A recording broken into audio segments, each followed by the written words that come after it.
Lian gahiwagad ay likod ng ngiti. Nanginginig ang mga kamay ni Maya de la Cruz habang hawak ang suklay. Ito na ang unang araw niya sa trabaho bilang isang junior assistant sa Imperial Holdings, isa sa pinakamalaki at pinakakilalang kumpanya sa bansa. Hindi birong makapasok dito, libo-libo ang nag-a-apply at ilan lang ang napipili.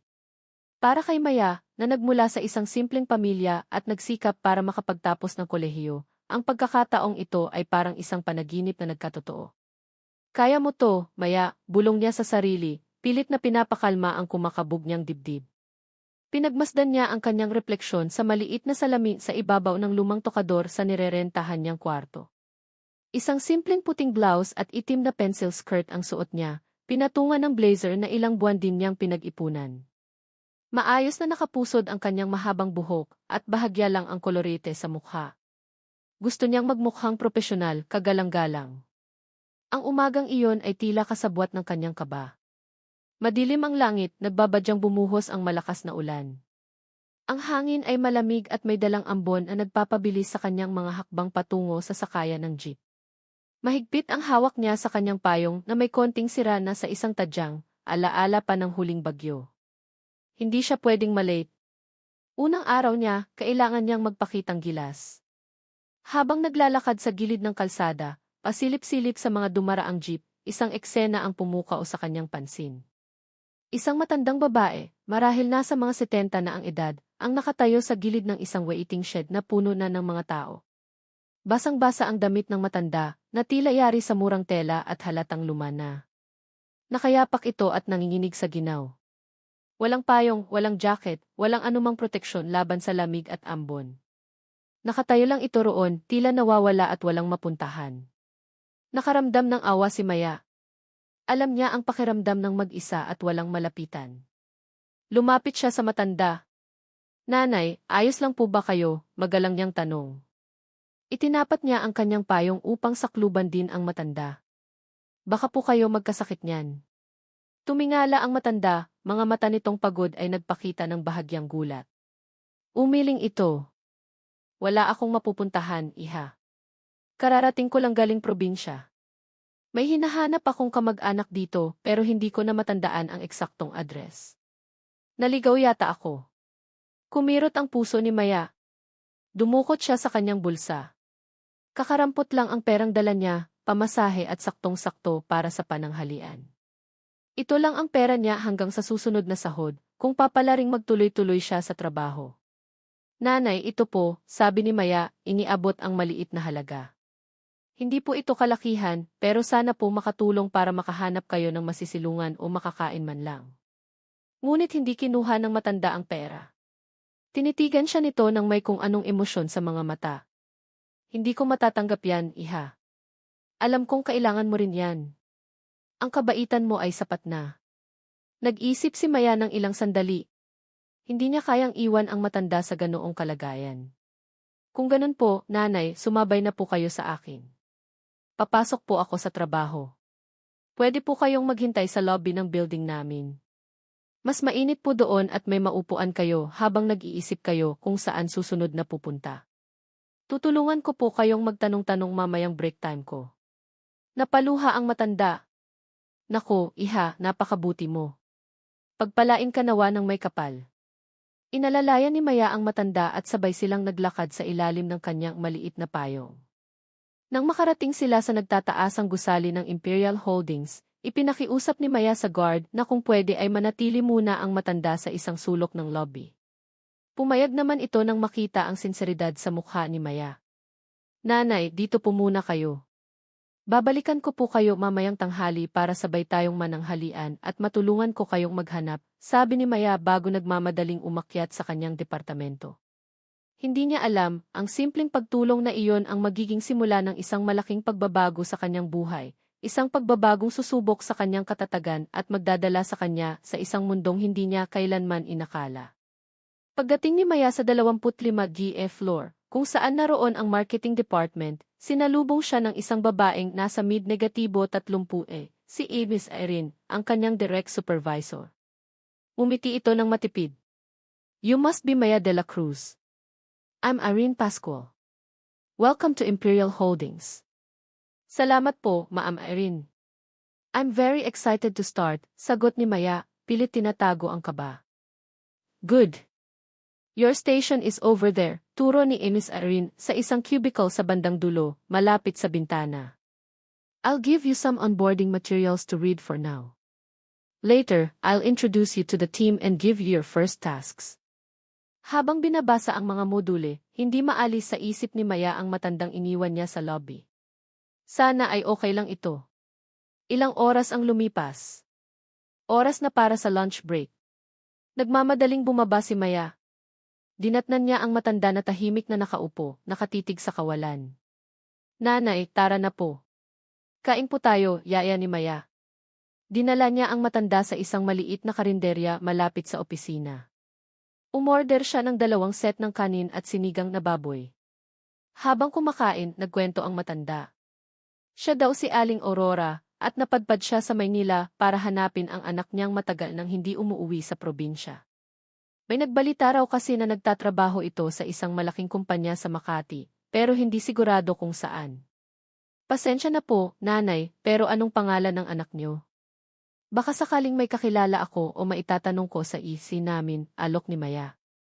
Umiling si Aling Aurora. Huwag na, iha. Ayokong makaabala pa sayo. Saka, baka nagbago na rin ang pangalan yun. Maraming taon na rin kasi. Tila may lungkot sa tinig nito. Naramdaman ni Maya na may itinatago ang matanda, pero hindi na niya ito pinilit. Pagkatapos kumain, inihatid niya ulit si Aling Aurora sa lobby. Nanay, babalikan ko po kayo ulit mamayang uwian. Ihahatid ko po kayo sa isang lugar kung saan pwede kayong pansamantalang tumuloy. May alam siyang murang dormitoryo na tumatanggap ng transients. Bumalik si Maya sa kanyang trabaho. Habang abala sa pag-aayos ng ilang dokumento, biglang nagkaroon ng komosyon sa labas ng kanilang departamento. May dumating daw na VIP. Narinig ni Maya ang malalakas na klik-klak ng takong. Pumasok sa kanilang opisina si Sofia Monteverde, ang Executive Vice President for Operations. Kilala si Sofia sa buong kumpanya, hindi lang sa kanyang angking talino at ganda, kundi pati na rin sa kanyang pagiging strikta at minsan ay suplada. Lahat ay tila natitigilan at umaayos ng upo kapag dumadaan siya. May kasama itong ilang staff. Irene, I need the final draft of the Alabang project proposal on my desk within the hour. No excuses, malamig na utos ni Sofia, hindi man lang tumitingin kay Miss Irene. Ang mga mata nito ay tila sinusuri ang bawat sulok ng opisina. Yes, Ma'am Sofia. It's almost done, sagot ni Miss Irene, halatang tensyonado. Napansin ni Maya ang pagkunot ng noo ni Sofia nang mapadako ang tingin nito sa direksyon ng kanyang cubicle, partikular sa bintana kung saan matatanaw ang isang bahagi ng lobby sa ibaba. Hindi niya ito pinansin at nagpatuloy sa ginagawa. Maya-maya, habang papunta si Maya sa pantry para kumuha ng tubig, narinig niya ang usapan ni na Sofia at ng assistant nito malapit sa elevator. That old beggar in the lobby, have her removed. She's an eyesore. This is Imperial Holdings, not some charity institution. Utos ni Sofia sa assistant, ang boses ay puno ng pandidiri. And find out who let her in. I want that person reprimanded. Nanlaki ang mga mata ni Maya. Ang tinutukoy ni Sofia ay si Aling Aurora. Hindi na siya nagdalawang isip. Patakbo siyang bumaba ng hagdan, hindi na hinintay ang elevator. Kailangan niyang maunahan ang security. Pagdating niya sa lobby, nakita niya ang 2 guard na papalapit na kay Aling Aurora, na tila naguguluhan. Sandali lang po, sigaw ni Maya, hiningal siya. Kasama ko po siya. Huwag niyo po siyang paalisin. Humarap sa kanya ang mga guard, pati na rin si Sofia na kasalukuyang pababa na rin pala sa grand staircase ng lobby, tila sinisiguradong masusunod ang utos niya. Ines de la Cruz, is this true? This woman is with you, tanong ni Sofia. Ang bawat salita ay may diin, ang mga mata inanlilisik. Tumango si Maya bagamat kinakabahan. Opo, Ma'am Sofia. Ako po ang nagpapasok sa kanya. May hinahanap lang po siyang kamag-anak at don't care about her sub-story, putol ni Sofia. Look at her. She's dirty, she smells. She doesn't belong here. Employees are not allowed to bring their charity cases into the premises. This is place of business. Pero, ma'am, tao rin po siya. Kailangan niya ng tulong, matapang na sagot ni Maya, kahit nanginginig na ang kanyang mga tuhod. Nakita niya ang takot sa mga mata ni Aling Aurora. Ngumisi si Sofia. Are you talking back to me, Diaz de la Cruz? You, newbie, barely a day in this company, and you're already causing trouble. Lumapit ito kay Maya, ang mukha ay ilang pulgada na lang ang layo. Let me make this clear. Either she leaves, or you leave with her. And consider your employment here terminated. Natigilan si Maya. Ang trabahong pinapangarap niya, ang pag-asang may angat ang kanyang pamilya sa hirap. Pero nang makita niya ang kaawa-awang anyo ni Aling Aurora, na ngayon ay umiiyak na ng tahimik, alam niya ang dapat gawin. Huminga siya ng malalim. Kung kailangan ko pong mamili, Ma'am Sofia, mas pipiliin ko pong samahan si Nanay Aurora. Hindi po ako papayag na bastusin niyo siya ng ganito. Isang nakakabinging katahimikan ang namayani sa lobby. Ang mga empleyadong naroon ay napako sa kanilang kinatatayuan, gulat sa nasasaksihan. Tumawa si Sofia, isang tawang walang kagalakan. Very well. You're fired, Diaz de la Cruz. Security, escort these two out of the building. And make sure she doesn't get single cent of severance pay. Walang nagawa ang mga guard kundi sundin ang utos. Habang inaalalayan ni Maya si Aling Aurora palabas, ramdam niya ang mga mapanuring tingin ng mga tao. Nanghihina siya, pero may isang bahagi sa kanya na panatag. Ginawa niya ang tama. Paglabas nila ng gusali, niyakap siya ni Aling Aurora. Iha, patawarin mo ako. Dahil sa akin, nawalan ka ng trabaho. Ngumiti si Maya ng mapait. Okay lang po, nanay. Makakahanap din po ako ng iba. Ang importante, hindi po tayo nagpatalo sa kasamaan. Sa di kalayuan, mula sa bintana ng isang itim na sasakyan na nakapark sa tapat ng gusali, isang lalaki ang tahimik na nagmamasid sa buong pangyayari. Si Miguel Imperial, ang bunsong anak ng may-ari ng Imperial Holdings, si Don Miguel Imperial SC, at kapatid ng kasalukuyang CEO na si Antonio Imperial. Kararating lang niya mula sa ilang taong pag-aaral at pamamahala ng kanilang negosyo sa ibang bansa.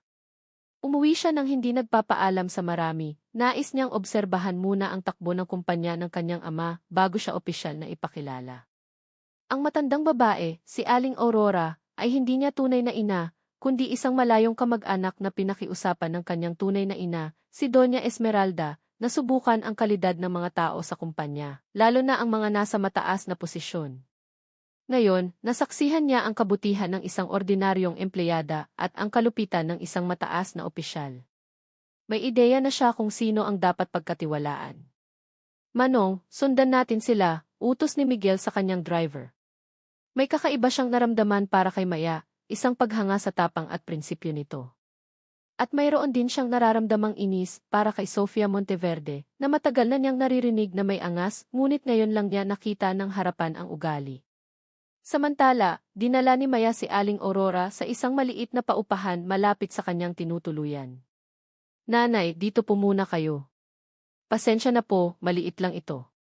Isang kwarto lang iyon na may maliit na kama, isang mesa, at isang upuan. Napakalaki na nito, iha. At napakabuti mo, sabi ni Aling Aurora, ang mga mata ay nagliliwanag. Alam mo, may anak akong lalaki. Masipag, mabait, matalino. Medyo mailap lang sa babae. Matagal ko nang gustong magkaasawa ayon. Bagay kayo. Napangiti si Maya. Naku, nanay, nagbibiro po kayo. Kakakilala pa lang po natin. Hindi ako nagbibiro, iha. Seryoso ako. Gusto mo siyang makilala? Nag-alangan si Maya. Nawalan na nga siya ng trabaho, love life pa kaya ang iisipin niya. Pero may kung anong nagtulak sa kanya. Sige po, nanay. Pero pakikilala lang po, ha? Tumawa si Aling Aurora. Naman. Pero kailangan ko munang sabihin sa'yo, ang anak kong iyon, simple lang ang buhay. Wala siyang gaanong pera. Ordinaryong manggagawa lang din, nagsusumikap. Pero napakakisig nun at napakatalino. Nanay naman, pinapakyaw niyo na po yung anak niyo, natatawang sabi ni Maya. Tingnan po muna natin.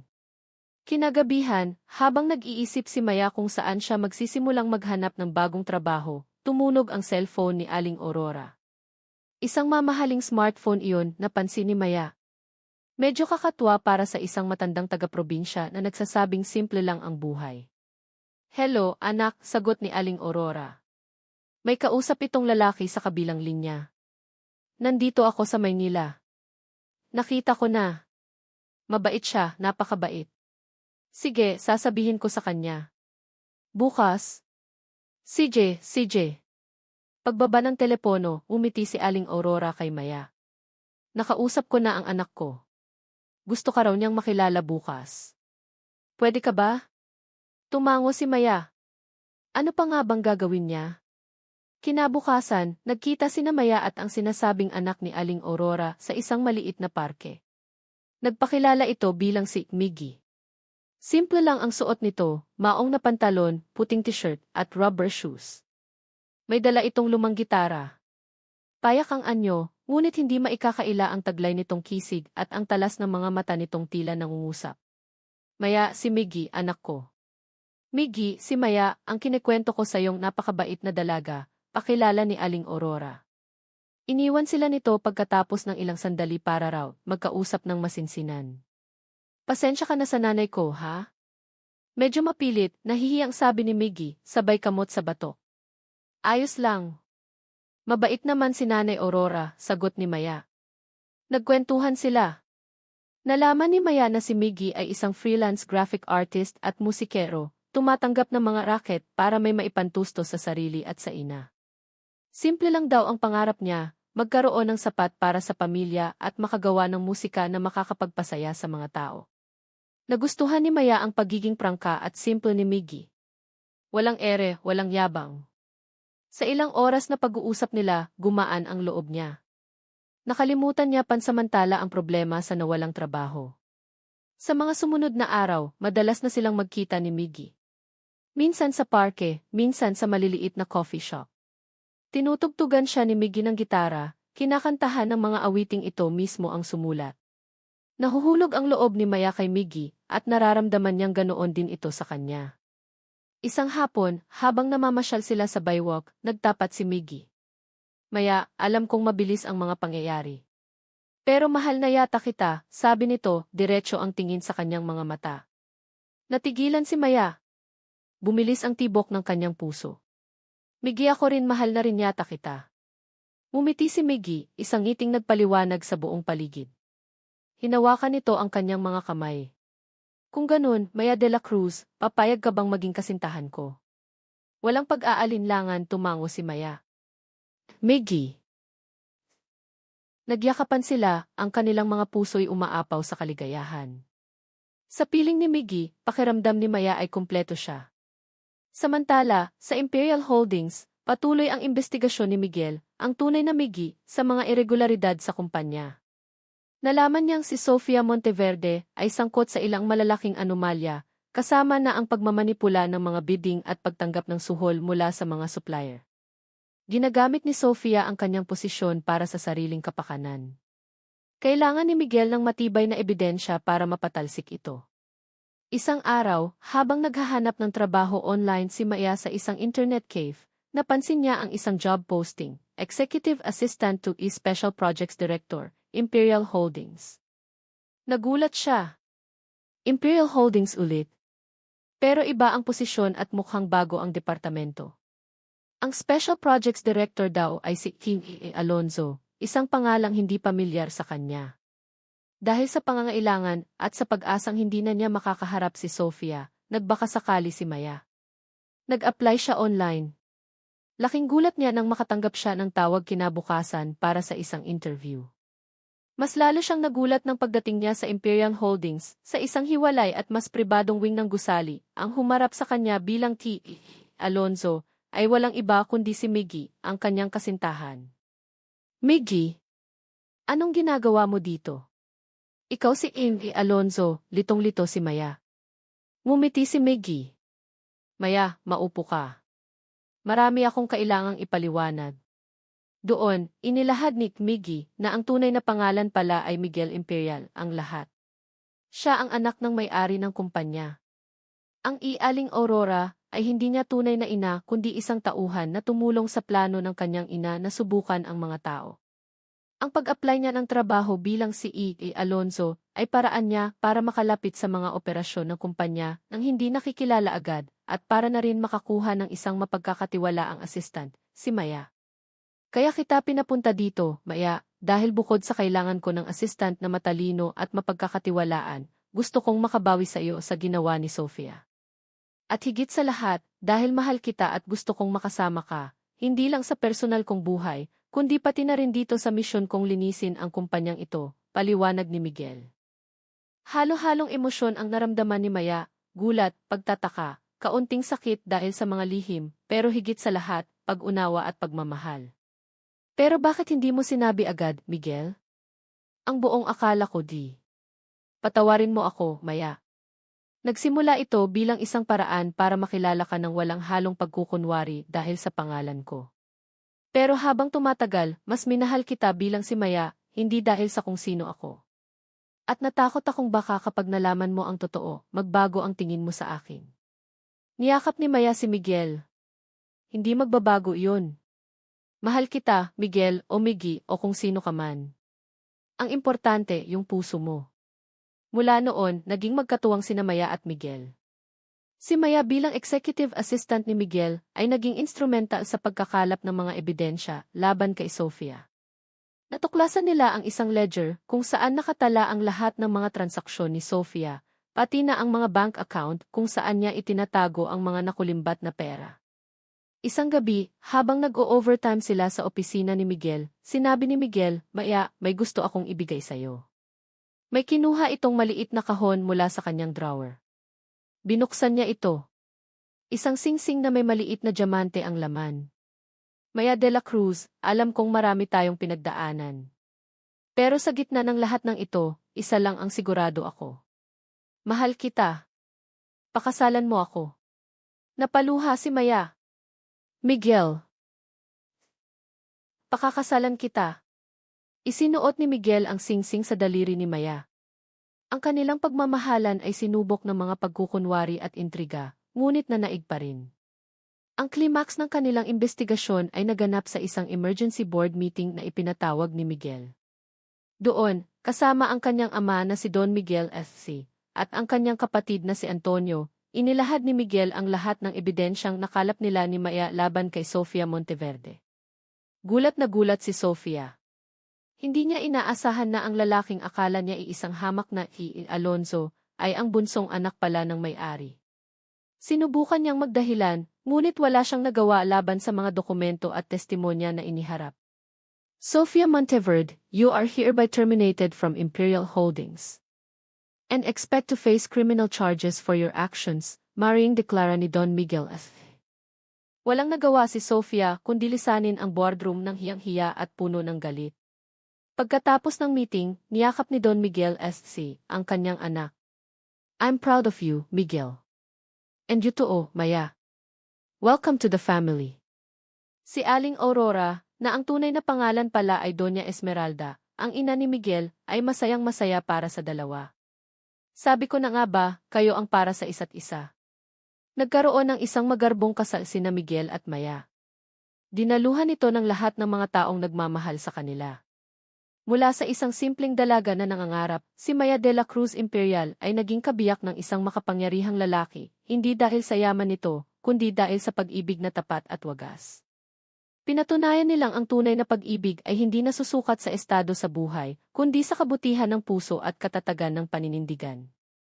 At sa likod ng bawat ngiti, maaaring may hiwagang naghihintay na matuklasan, isang hiwagang maaaring magbago ng takbo ng buhay magpakailanman. Ang mga sumunod na buwan pagkatapos ng kanilang kasal ay tila isang panaginip para kay Maya. Ang kanilang honeymoon sa isang pribadong isla sa Palawan ay puno ng pagmamahalan at masasayang alaala. Si Miguel, sa kabila ng kanyang yaman at posisyon, ay nanatiling si Miggy sa puso ni Maya, maalaga, mapagmahal, at simple ang kaligayahan. Pagbalik nila sa Maynila, isang bagong buhay ang humarap kay Maya. Mula sa isang maliit na inuupahang kwarto, ngayon ay nakatira na siya sa mansyon ng mga imperial. Noong una, nanibago siya sa laki ng bahay at sa dami ng mga katulong, Ngunit ang init ng pagtanggap ni na Don Miguel at Doña Esmeralda ay nagparamdam sa kanya na tunay siyang kabilang sa pamilya. Huwag kang mailang, Maya, iha. Ang bahay na ito ay bahay mo na rin, madalas sabihin ni Doña Esmeralda, na naging parang pangalawang ina na kay Maya. Si Miguel naman ay opisyal ng humawak ng mas mataas na posisyon sa Imperial Holdings bilang Chief Operating Officer, habang ang kanyang kapatid na si Antonio ay nanatiling magkatuwang sila sa pamamalakad ng kumpanya. Si Maya, sa kagustuhan na rin ni Miguel at ng kanyang mga biyenan, ay binigyan ng posisyon bilang pinuno ng bagong tatag na Corporate Social Responsibility, CSA, arm ng kumpanya. Ito ang naging plataporma ni Maya para maipagpatuloy ang kanyang hangaring makatulong sa mga nangangailangan, ngayon ay may mas malaking kakayahan na siyang gawin ito. Isang umaga, habang naghahanda sila ni Miguel para pumasok sa opisina. Mahal, may meeting ako mamaya with some potential partners for our new livelihood project sa Tondo. Gusto mo bang sumama? Tanong ni Maya habang inaayos ang kurbata ni Miguel. Umiti si Miguel at niyakap siya mula sa likuran. Gusto ko sanang sumama, mahal, para makita kung gaano ka kagaling magpresenta, pero may importante rin akong meeting with the board. Babawi ako, promise. Dinner date tayo mamaya? Sige ba, sagot ni Maya. Humarap ito at hinalikan si Miguel sa labi. Good luck sa meeting mo. Ikaw rin, U.S. Imperial. Ipakita mo sa kanila ang galing mo. Sa Imperial Holdings, naging abala si Maya sa kanyang bagong tungkulin. Ang kanyang departamento ay naglunsad ng iba't ibang proyekto, mga scholarship program, medical missions, at suporta sa maliliit na negosyo. Naging inspirasyon siya sa maraming empleyado dahil sa kanyang kababaang loob at dedikasyon. Si Ms. Irene Pascual, ang dating supervisor ni Maya, ay isa na ngayon sa mga pinagkakatiwalaan niyang staff sa CF Department. Ma'am Maya, ang ganda po ng naging resulta ng feeding program natin noong isang linggo. Marami pong pamilya ang natulungan, masayang balita ni Irene isang hapon. Salamat, Irene. At salamat sa inyong lahat. Hindi ko ito magagawa kung wala ang suporta niyo, sagot ni Maya. At saka, Maya na lang, Irene. Masyado tayong formal. Ngumiti si Irene. Sige po. Maya. Nakakatuwa lang isipin, dati ako ang supervisor mo. Ngayon, ikaw na ang isa sa mga haligi ng kumpanyang ito. Hindi naman sa ganoon, Irene. Lahat tayo ay may kanya-kanyang papel na ginagampanan. Ngunit hindi lahat ay kasing saya ni Irene sa tagumpay ni Maya at Miguel. May mga anino pa rin ang nakaraan na nagbabantay. Si Sofia Monteverde, bagamat natanggal na sa kumpanya at nahaharap sa mga kaso, ay may mga naiwan pa ring koneksyon at mga taong may utang na loob sa kanya. Isang gabi, habang nasa isang charity gala sina Miguel at Maya, isang hindi inaasahang tao ang lumapit sa kanila. Si Eduardo Vargas, isang kilalang negosyante at dating malapit na kaibigan ng pamilya Monteverde. Miguel, Maya, congratulations on your marriage and your new endeavors, bati ni Vargas, ngunit may kakaibang ngiti ito sa labi. Nakakabilib ang mabilis ninyong pag-angat, lalo ka na, Miguel. Parang kailan lang, naglalaro ka pa lang sa bakuran namin. Salamat po, Jimmy Vargas, magalang na sagot ni Miguel, bagamat ramdam niya ang pahiwatig sa mga salita nito. Narinig ko ang nangyari kay Sofia. Sayang. She was a brilliant woman, a bit ambitious, perhaps, but brilliant nonetheless. Minsan, ang sobrang bilis na pag-akyat ay may kasamang matinding pagbagsak, patuloy ni Vargas, ang mga mata ay nakatitig kay Miguel. Sofia brought her downfall upon herself, Jimmy Vargas. She chose the wrong path, matigas na sabi ni Miguel. Tumawa si Vargas. Ang negosyo, Miguel, ay parang gubat. Minsan kailangan mong maging tuso para mabuhay. Anyway, I wish you well. Sana lang wala nang aksidente na mangyari ulit. Pagkasabi noon, tumalikod na ito at nakihalubilo sa ibang bisita. Naiwan sina Miguel at Maya na may bahid ng pag-aalala. Anong ibig niyang sabihin, mahal? Tanong ni Maya. Hinawakan ni Miguel ang kamay ni Maya. Huwag mo siyang intindihin. May mga taong hindi matanggap ang pagbabago. Basta't magkasama tayo, walang makakapanakit sa atin. Ngunit sa mga sumunod na linggo, nagsimulang makaranas ng ilang problema ang Imperial Holdings. May mga deal na biglang hindi natutuloy. May mga confidential na impormasyon na tila lumalabas sa kompetisyon. May mga maliliit na aksidente, isang minor na sunog sa isang bodega, isang system glitch sa FE department, na bagamat hindi malaki ay nakakaapekto sa operasyon. Isang gabi, habang pinag-uusapan nila ang mga pangyayari. Hindi ako naniniwalang nagkakataon lang ito, Miguel, sabi ni Maya. Mula nang makausap natin si Vargas, parang may sumasabotahe sa atin. Alam ko, mahal. I'm having it investigated. May hinala akong may kinalaman pa rin dito si Sofia, o yung mga naiwan niyang tao, sagot ni Miguel, baka sa mukha ang pag-aalala. Ang inaalala ko, baka madamay ka. Miguel, mag-asawa tayo. Ano mang laban mo, laban ko rin. Hindi ako natatakot, buong tapang nasabi ni Maya. Nagdesisyon si Miguel na mas paigtingin ang seguridad sa kumpanya at sa kanilang pamilya.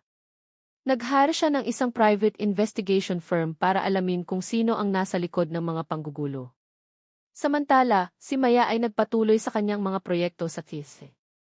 Isang araw, habang bumibisita siya sa isang komunidad na tinutulungan nila, may lumapit sa kanyang isang babae. Ma'am Maya, ako po si Lorna. Isa po ako sa mga dating empleyado ng Imperial Holdings sa Accounting Department. Natanggal po ako noong panahon ni Ma'am Sofia, umpisa ng babae. Ano po ang maitutulong ko sa inyo, Lorna? Ma'am, may gusto po sana akong sabihin. Noong panahong iyon, may mga pinapagawa sa amin si Ma'am Sofia na sa tingin ko po ay hindi tama. Mga double entries, mga peking resibo. Natakot po akong magsalita noon kasi kailangan ko ng trabaho. Pero ngayon, nakikita ko po ang kabutihan niyo ni Sir Miguel. Baka po makatulong ito. May inabot siyang isang flash drive kay Maya. Nandyan po ang kopya ng ilang files na naitago ko. Ingat po kayo, ma'am. Nagpasalamat si Maya kay Lorna at nangakong imbestigahan nila ito. Ang flash drive ay naglalaman ng mas detalyadong ebidensya ng mga anomalya ni Sofia, pati na ang pangalan ng ilang kasabwat nito na nasa loob pa rin ng kumpanya, kabilang na ang ilang malapit kay Vargas. Ipinakita agad ni Maya ang ebidensya kay Miguel. This is it, Maya. Ito na ang kailangan natin para tuluyan silang mapanagot, sabi ni Miguel, ang mga mata ay nag-aapoy sa determinasyon. Ginamit nila ang bagong ebidensya para magsampa ng karagdagang kaso laban kay Sofia at sa mga kasabwat nito. Naging malaking iskandalo ito, ngunit sa huli, nanaig ang katotohanan. Maraming naarestong kasabwat, at si Vargas ay napilitang mag-resign sa ilang board memberships dahil sa pagkakasangkot ng kanyang pangalan. Sa gitna ng lahat ng ito, nalaman ni Maya at Miguel na magkakaanak na sila. Isang panibagong yugto ng kaligayahan ang dumating sa kanilang buhay. Hindi ko alam kung paano kita pasasalamatan, mahal, sabi ni Miguel isang gabi, habang hinihimas ang lumalaki ng tiyan ni Maya. Binigyan mo ako ng pamilya, ng inspirasyon, at ng lakas para harapin ang lahat. At ikaw naman, tinuruan mo akong mangarap ng mas mataas at magmahal ng walang takot, sagot ni Maya. Ang kanilang pagmamahalan ay hindi lang basta kwento ng isang prinsesang nakatagpo ng prinsipe. Ito ay kwento ng dalawang taong pinagbuklod ng tadhana, sinubok ng mga pagsubok, ngunit nanatiling matatag dahil sa pag-ibig, tiwala at paninindigan sa tama. Lumipas ang mga taon. Nagkaroon sila ng dalawang anak, isang lalaki at isang babae, na lumaking mabubuti at matatalino, tulad ng kanilang mga magulang. Ang Imperial Holdings, sa pamumuno ni Miguel at Antonio, at sa gabay ng kanilang ama, ay lalo pang lumago, hindi lang sa kita, kundi pati na rin sa reputasyon bilang isang kumpanyang may puso. Si Maya de la Cruz Imperial, ang simpleng dalaga na minsang nawalan ng trabaho dahil sa pagtulong sa isang estranghero, ay naging isang iginagalang na philanthropist at isang mapagmahal na asawa at ina. Ang hiwaga sa likod ng mga ngiti na kanyang unang nasilayan kay Aling Aurora, ay nagbukas ng pinto sa isang buhay na hindi niya kailanman inakala, isang buhay na puno ng pag-ibig, pakikipagsapalaran, at walang katapusang pag-asa. Minsan, habang pinagmamasdan nila ang kanilang mga anak na naglalaro sa hardin ng kanilang mansyon, niyakap ni Miguel si Maya. Naaalala mo ba noong una tayong nagkita sa parke, yung nagpakilala akong si Miggy? Tanong ni Miguel, natatawa. Naman. Akala ko, isa kang struggling musician na mailumang gitara, sagot ni Maya, nakangiti. Pero yung struggling musician na iyon, minahal mo pa rin. Minahal kita dahil sa kung sino ka, Miguel, hindi dahil sa kung anong meron ka. At hanggang ngayon, ikaw pa rin ang migi ng buhay ko. Naghalikan sila, ang kanilang mga puso'y puno ng pasasalamat sa bawat biyayang kanilang natanggap. Ang kanilang kwento ay patunay na ang tunay na kaligayahan ay matatagpuan sa kabutihan, katapatan, at sa pag-ibig na handang harapin ang anumang hiwaga na maaaring dalhin ng bukas. 5 taon ang lumipas na tila isang oyay, matamis, payapa, at puno ng mga pangarap na natutupad. Ang dalawang supling nina Maya de la Cruz Imperial at Miguel Imperial, sina Angelo na panganay at Sofia Marie, na mas kilala bilang Sophie, ay nagbibigay ng kakaibang kulay at sigla sa mansyon ng mga Imperial. Si Angelo, sa edad na 6, ay nagpapakita na ng kuryosidad sa mundo ng kanyang ama, madalas magtanong tungkol sa mga numero at gusali. Si Sophie naman, 1 taon ang tanda, ay tila isang maliit na maya, mahilig sa mga kwento, bulaklak, at may malambing na puso. Ang Imperial Holdings, sa ilalim ng pamumuno ni na Antonio bilang CEO at Miguel bilang TE, ay patuloy sa pag-arangkada. Ang kanilang mga proyekto ay hindi lamang nagdudulot ng kita, kundi pati na rin ang pag-unlad sa maraming komunidad, salamat sa walang sawang pagsusumikap ni Maya sa Corporate Social Responsibility arm ng kumpanya. Ang kanyang mga programa para sa edukasyon, kalusugan, at pangkabuhayan ay umani ng maraming parangal at pagkilala. Isang hapon, habang tinutulungan ni Maya si Sophie sa pagguhit sa kanilang malawak na hardin, lumapit si Miguel, karga-karga si Angelo na maihawak na maliit na laro ang eroplano. "Daddy, look! Your plane can fly higher than your building," masiglang sabi ni Angelo. Tumawa si Miguel. "Talaga, champ? Maybe one day, you'll build even taller buildings." Umupo si Miguel sa tabi ni Maya, ang mga matay puno ng pagmamahal habang pinagmamasdan ang kanyang mag-iina. "Mukhang masaya ang mga boss ko ngayon, ah." Ngumiti si Maya. "Siyempre naman." Katatapos lang ng art class ni Sophie at si Angelo nagpapalipad ng pangarap. Hinawakan niya ang kamay ni Miguel. "Kamusta ang araw mo, mahal?" "Maayos naman. Medyo may kaunting gusot lang sa isang bagong acquisition. May isang bagong player sa merkado, ang Veridian Global. Masyado silang agresibo at tila alam nila ang bawat galaw natin," sagot ni Miguel, bahagyang kumunot ang noo. "Veridian Global. Ngayon ko lang narinig yan," sabi ni Maya. "Ako rin." Bigla na lang sumulpot. Ang mas nakakapagtaka, ang sisi nila ay isang dayuhan, pero ang mga local contact nila tila may mga dati tayong kakilala o koneksyon sa mga dati nating nakaaway, dagdag ni Miguel, ang tinig ay may bahid ng pag-aalala. Hindi niya direktang binanggit si Sofia Monteverde o si Infi Vargas, ngunit alam ni Maya kung sino ang tinutukoy nito. Ang anino ng nakaraan, na akala nila'y tuluyan ng lumipas, ay tila nagbabalik, may bagong anyo. Samantala, sa isang makabagong opisina sa puso ng Bonifacio Global City, isang babae ang nakatayo sa harap ng malaking bintana, tanaw ang mga gusali ng Makati, kabilang na ang Imperial Holdings. Siya si Ines Evelyn Rojas, ang country head ng Veridian Global Philippines. Sa kanyang anyo, may pagkakahawig siya kay Sofia Monteverde, matikas, matalas ang tingin, at may aura ng kapangyarihan. Ngunit mas bata at tila mas kalkulado. "Ma'am Evelyn, ang latest report po sa Imperial Holdings acquisition attempt," sabi ng kanyang assistant, iniabot ang isang folder. Kinuha ito ni Evelyn nang hindi lumilingon. "Any new developments?" Mukhang nahihirapan po silang i-trace ang source ng ating intel. "Pero Sir Miguel Imperial is personally overseeing their counter strategies." Isang bahagyang ngisi ang sumilay sa labi ni Evelyn. "Miguel Imperial and his charming wife, Maya. They think they've won. But the game is far from over." May kinuha siyang litrato sa kanyang mesa, isang lumang litrato ni Sofia Monteverde. "This is for you, 8 Sofia.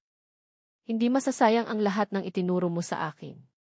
Si Evelyn pala ay nakababatang kapatid ni Sofia, isang katotohanang hindi alam ng marami, at matagal nang nagplano ng kanyang pagbabalik para ipaghiganti ang kanyang kapatid at ang kanilang pamilya.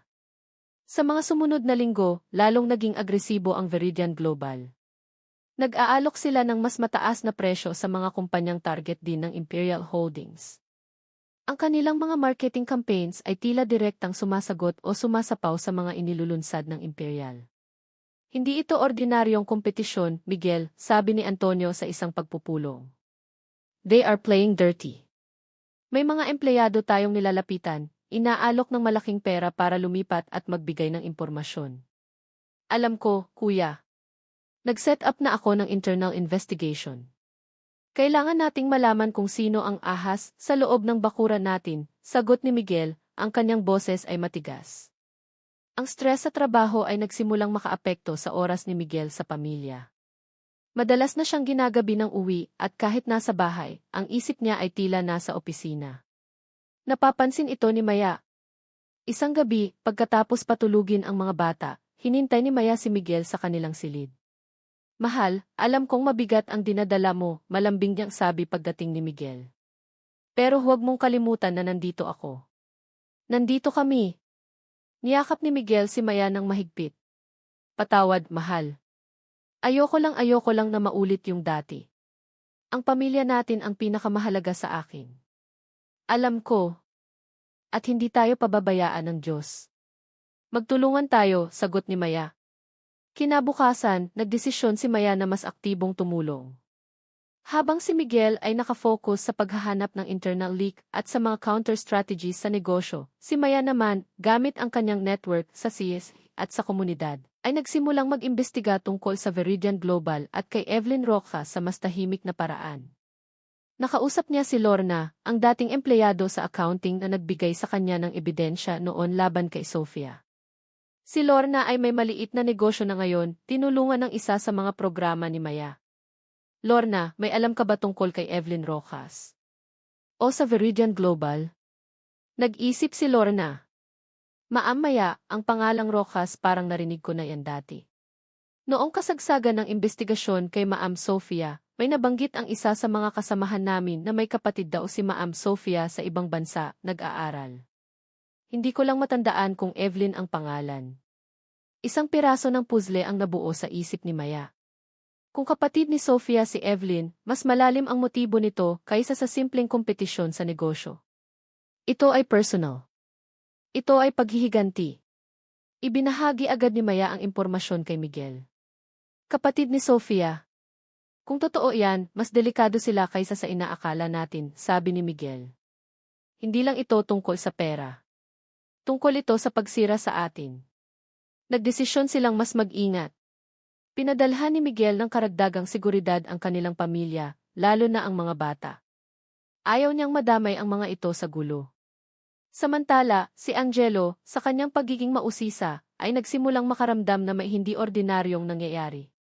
Nakikita niya ang pag-aalala sa mukha ng kanyang mga magulang, naririnig ang mga pira-pirasong usapan. Isang araw, lumapit siya kay Maya. Mommy, are bad people trying to hurt Daddy's company? Nagulat si Maya sa tanong ng anak. Lumuhod siya para magpantay sila. Anak, sa mundo ng negosyo, minsan may mga hindi pagkakaunawaan. Pero si Daddy mo, matapang siya at matalino. At laging gagawin ang tama. Huwag kang mag-alala, okay? Tumango si Angelo, ngunit bakas pa rin sa mga mata nito ang pag-iisip. Ang unang mga anino ng bagong banta ay nagsisimula ng humaba, at ang pamilyang imperial ay kailangang maging mas matatag kaysa dati para harapin ito. Ang oyayin ng tagumpay ay unti-unting napapalitan ng himig ng paparating na unos. Ang impormasyong si Evelyn Rojas ay posibleng kapatid ni Sofia Monteverde, ang naging sentro ng investigasyon ni Miguel at Maya. Kinailangan nila ng matibay na kumpirmasyon at mas malalim na pag-unawa sa kung paano ito makakaapekto sa kanilang mga susunod na hakbang.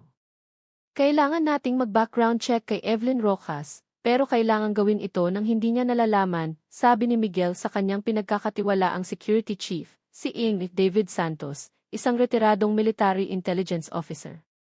Alamin ang lahat, pamilya, edukasyon, mga naging trabaho, at lalo na, ang koneksyon niya kay Sofia Monteverde. Si Maya naman, sa kanyang sariling paraan, ay sinubukang gamitin ang kanyang mga koneksyon. Naisip niya si Doña Esmeralda. Ang kanyang biyenan, sa kabila ng pagiging abala sa mga social welfare activities, ay may malawak na network sa alta sosyedad at sa mga lumang pamilya. Mommy Esme, tawag ni Maya sa biyenan isang umaga habang nagkakape sila, may itatanong lang po sana ako.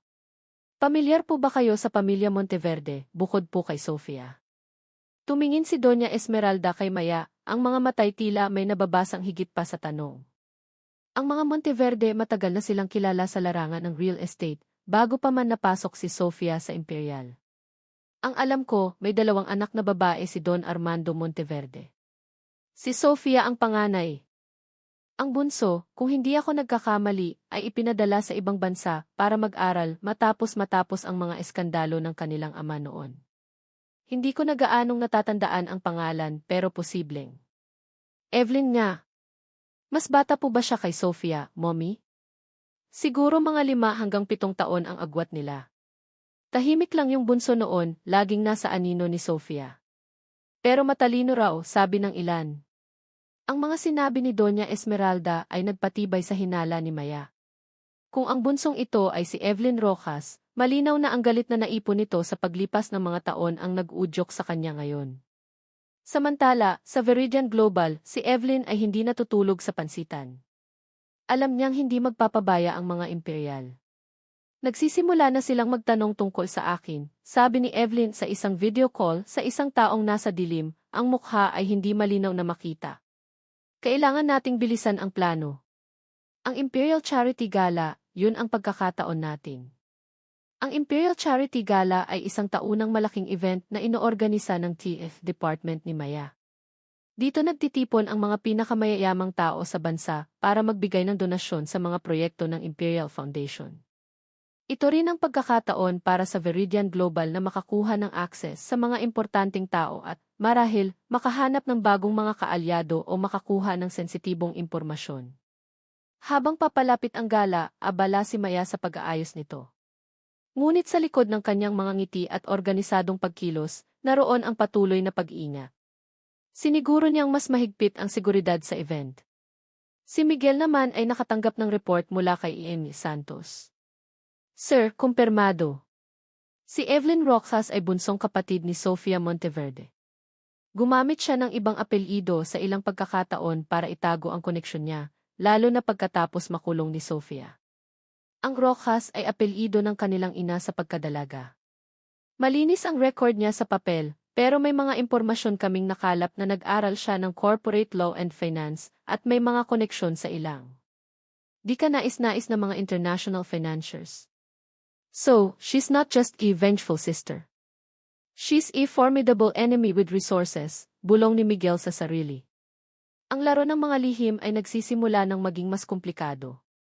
Alam ni na Miguel at Maya na ang bawat kilos nila ay inoobserbahan, at ang bawat desisyon ay may malaking epekto. Isang hapon, habang sinusundo ni Maya ang mga anak mula sa eskwelahan, napansin niyang may isang itim na van na tila kanina pa sumusunod sa kanila. Noong una, inisip niyang baka guni-guni lang niya, pero nang lumiko sila sa ibang kalsada, sumunod pa rin ito. Agad niyang tinawagan ang kanilang security escort na nakabuntot sa kanila sa hiwalay na sasakyan. May sumusunod sa atin. Itim na van, plate number D. Ibinigay niya ang mga detalye. Ang security escort ay mabilis na kumilos. Hinaharangan nila ang van habang ang sasakyan ni Maya ay pinabilis patungo sa isang ligtas na lugar. Ang mga bata, si Angelo at Sophie, ay nagsimulang matakot. Mommy, what's happening? Tanong ni Sophie, nanginginig ang boses. Niyakap ni Maya ang mga anak. It's okay, babies. We're just playing a little game with our guards. Everything is fine. Pilit niyang pinapakalma ang sarili para hindi maramdaman ng mga anak ang kanyang takot. Nang makumpirmang ligtas na sila, at ang van ay nahuli ng mga otoridad, bagamat ang mga sakay nito ay nagpakilalang mga private investigator lang na naligaw, mas lalong nadama ni Maya ang bigat ng sitwasyon. Ang kanilang mga anak ay muntik ng mapahamak. Pag-uwi nila, sinalubong sila ni Miguel na puno ng pag-aalala. Nang malaman ang nangyari, niyakap niya ng mahigpit si Maya at ang mga anak. Hindi ko sila mapapatawad kung may mangyari sa inyo, sabi ni Miguel, ang mga kamao ay nakakuyom. This ends now. Pero alam nilang hindi pa ito ang katapusan. Ito ay simula pa lamang ng isang mas mapanganib na laro. Ang Imperial Charity Gala ay ilang araw na lang ang layo, at nararamdaman nilang doon magkakaroon ng malaking komprontasyon. Sa gabing iyon, hindi makatulog si Maya. Tinititigan niya ang mga natutulog niyang anak. Ang kanilang inosenteng mga mukha ang nagbibigay sa kanya ng lakas. Para sa kanila, lalaban siya. Para sa kanila, gagawin niya ang lahat. Lumapit siya sa bintana, tanaw ang madilim na kalangitan. Ang mga bituin ay tila nagkukubli sa likod ng mga ulap, tulad ng mga lihim na pilit nilang inaalam. Ang hiwaga sa likod ng mga ngiti ni Evelyn Rojas ay kailangan nilang mabunyag bago pa mahuli ang lahat. Ang mga araw bago ang Imperial Charity Gala ay puno ng hindi maipaliwanag na tensyon. Bawat sulok ng mansyon ng mga Imperial ay may karagdagang seguridad, at ang bawat galaw ni Maya at Miguel ay tila mas maingat at kalkulado. Si Maya, bagamat abala sa mga huling detalye ng gala, ay hindi maalis sa isip ang insidente ng itim na van. Ang kaligtasan ng kanyang mga anak ang kanyang pangunahing prioridad. Mahal, sigurado ka ba sa gagawin natin sa gala? Tanong ni Maya kay Miguel isang gabi, habang pinagmamasdan nila ang skyline ng lungsod mula sa kanilang balkonahe. Pakiramdam ko, may inihahandang patibong si Evelyn. Hinawakan ni Miguel ang mga kamay ni Maya. Alam ko ang panganib, pero hindi tayo pwedeng magpatalo sa takot. Ang gala ang pinakamagandang pagkakataon para obserbahan siya, para makita kung sino ang mga kasama niya, at marahil, para makuha natin siyang gumawa ng pagkakamali. Tumingin siya sa mga mata ni Maya. Magtitiwala ka ba sa akin? Tumango si Maya. Lagi naman, mahal. Pero mangako ka, mag-iingat ka. Mag-iingat tayo. Sa kabilang dako, si Evelyn Rojas ay nasa huling yugto na rin ng kanyang paghahanda. Ang kanyang gown para sa gala, isang eleganteng itim na likha ng isang sikat na designer, ay nakasabit na. Ngunit higit pa sa kanyang panlabas na anyo ang kanyang pinaghahandaan. Nakuha niya na ba ang floor plan ng Grand Ballroom, kasama ang lahat ng key locations at security blind spots? Tanong niya sa kanyang pinakakatiwalang tauhan, isang lalaking kilala lamang sa pangalang Marcos, na may matalas na tingin at bihirang magsalita. Yes, ma'am. Na-identify na rin namin ang ilang key personnel ng Imperial na posibleng. Madaling kausapin, sagot ni Marcos, iniabot ang isang tablet. Ngumisi si Evelyn. Excellent. Ang gabing ito ay hindi lang tungkol sa charity. Ito ay tungkol sa pagpapadala ng mensahe.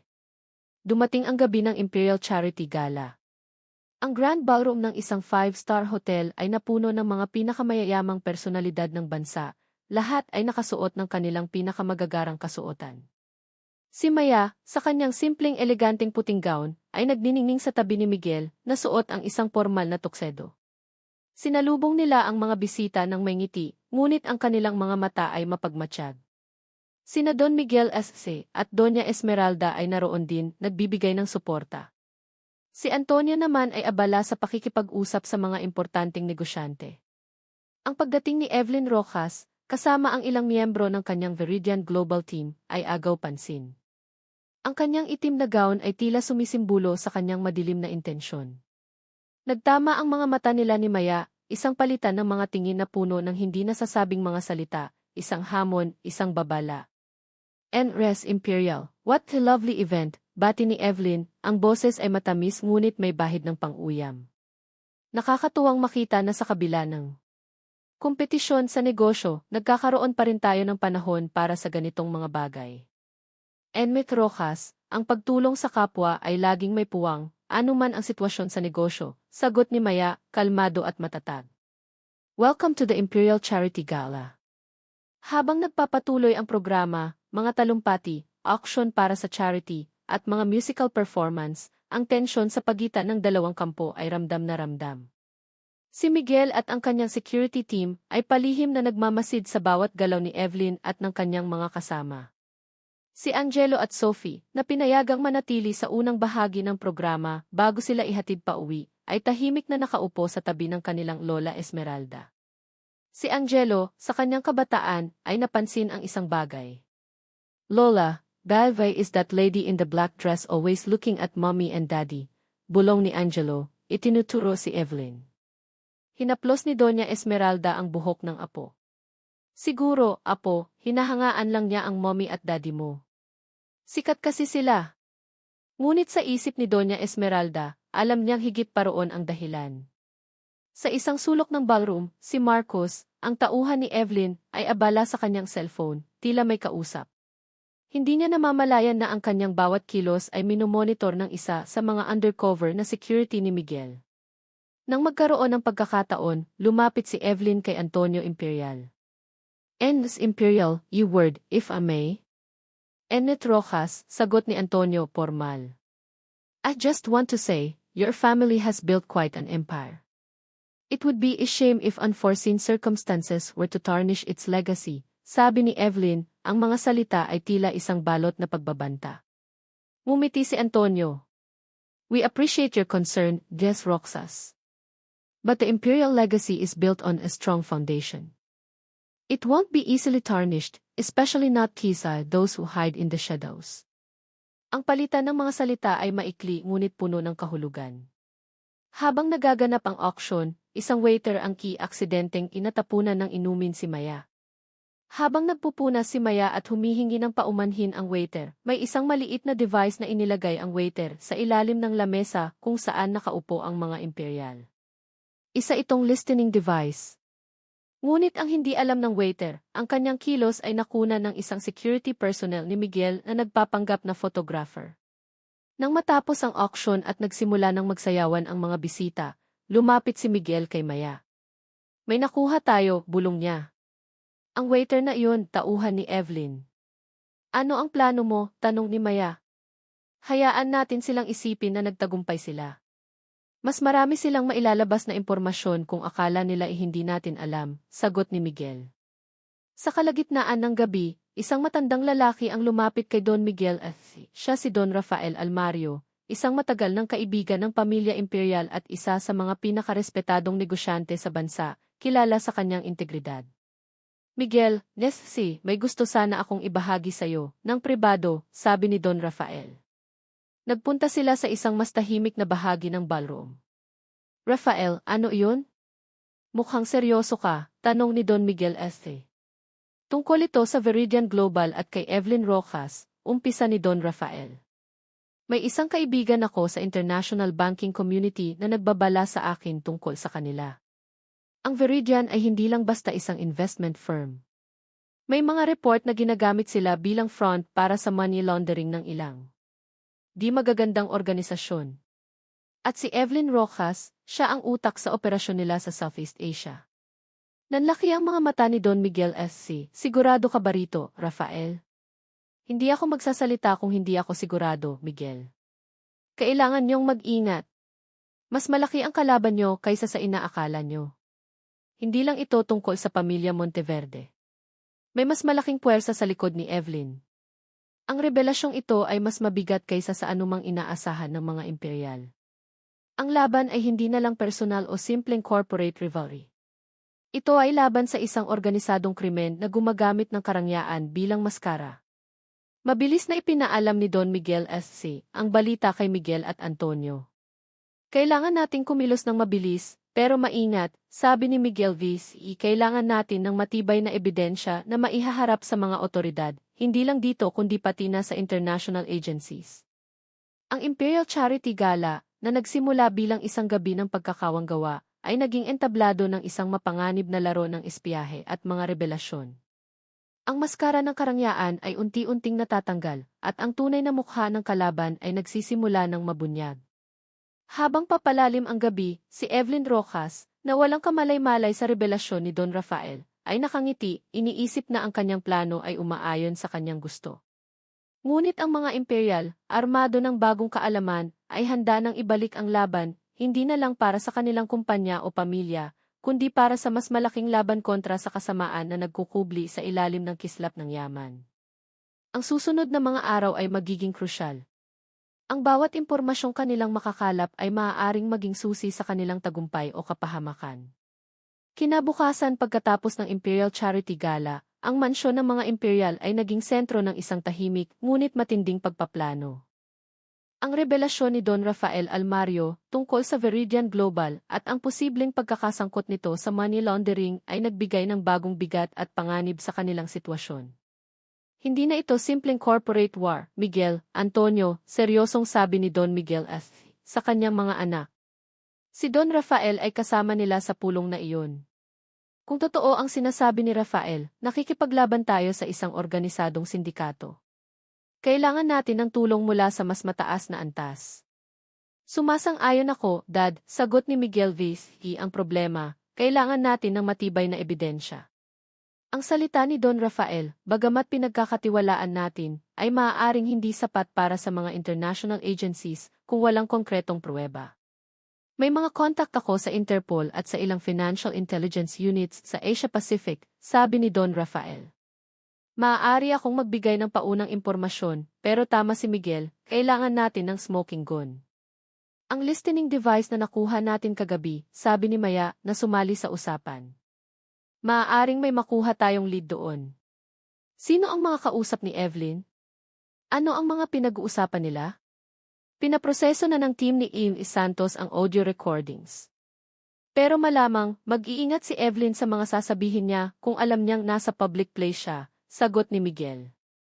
Napagkasunduan nilang pagtutuunan ng pansin ang dalawang bagay. Una, ang paghahanap ng karagdagang ebidensya na mag-ugnay sa Veridian Global sa mga ilegal na aktibidad, at ikalawa, ang pagpapalakas ng kanilang seguridad, lalo na para kay Maya at sa mga bata, dahil alam nilang maaaring maging mas desperado si Evelyn kapag naramdaman niyang nasusukol na siya. Si Maya, bagamat may takot, ay hindi nagpatinag. Ginamit niya ang kanyang posisyon sa CSS para palihim na mag-imbestiga sa mga kumpanyang posibleng naging biktima o ginamit ng Veridian. Naghanap siya ng mga pattern ng mga transaksyong kahina-hinala. May napansin ako sa ilang mga charitable donations ng Veridian sa ibang bansa, sabi ni Maya kay Miguel isang gabi, habang tinitingnan nila ang mga dokumento sa kanilang study room.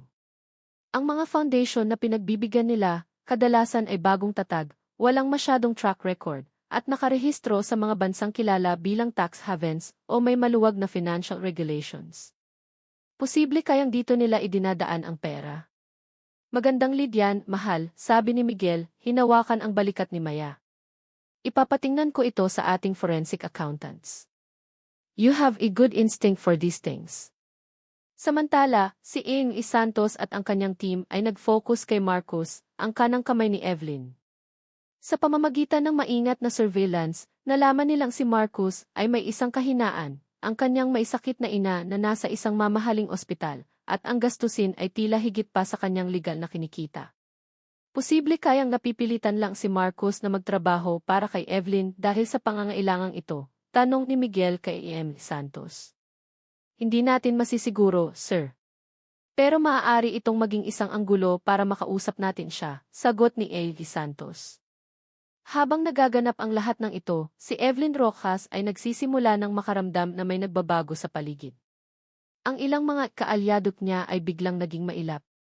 Ang ilang mga transaksyon ay tila mas hinihigpitan.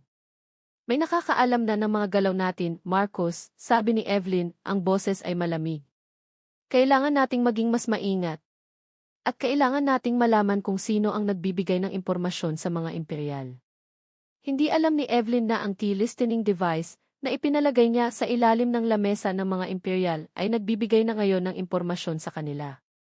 Bagamat karamihan sa mga pag-uusap ay tungkol sa negosyo, may ilang beses na nabanggit ni Evelyn ang tungkol sa shipments at offshore accounts sa mga tawag na ginawa niya mula sa kanyang opisina, na nakuha ng device na may kakayahang mag-record kahit naka-standby mode, isang feature na hindi niya alam.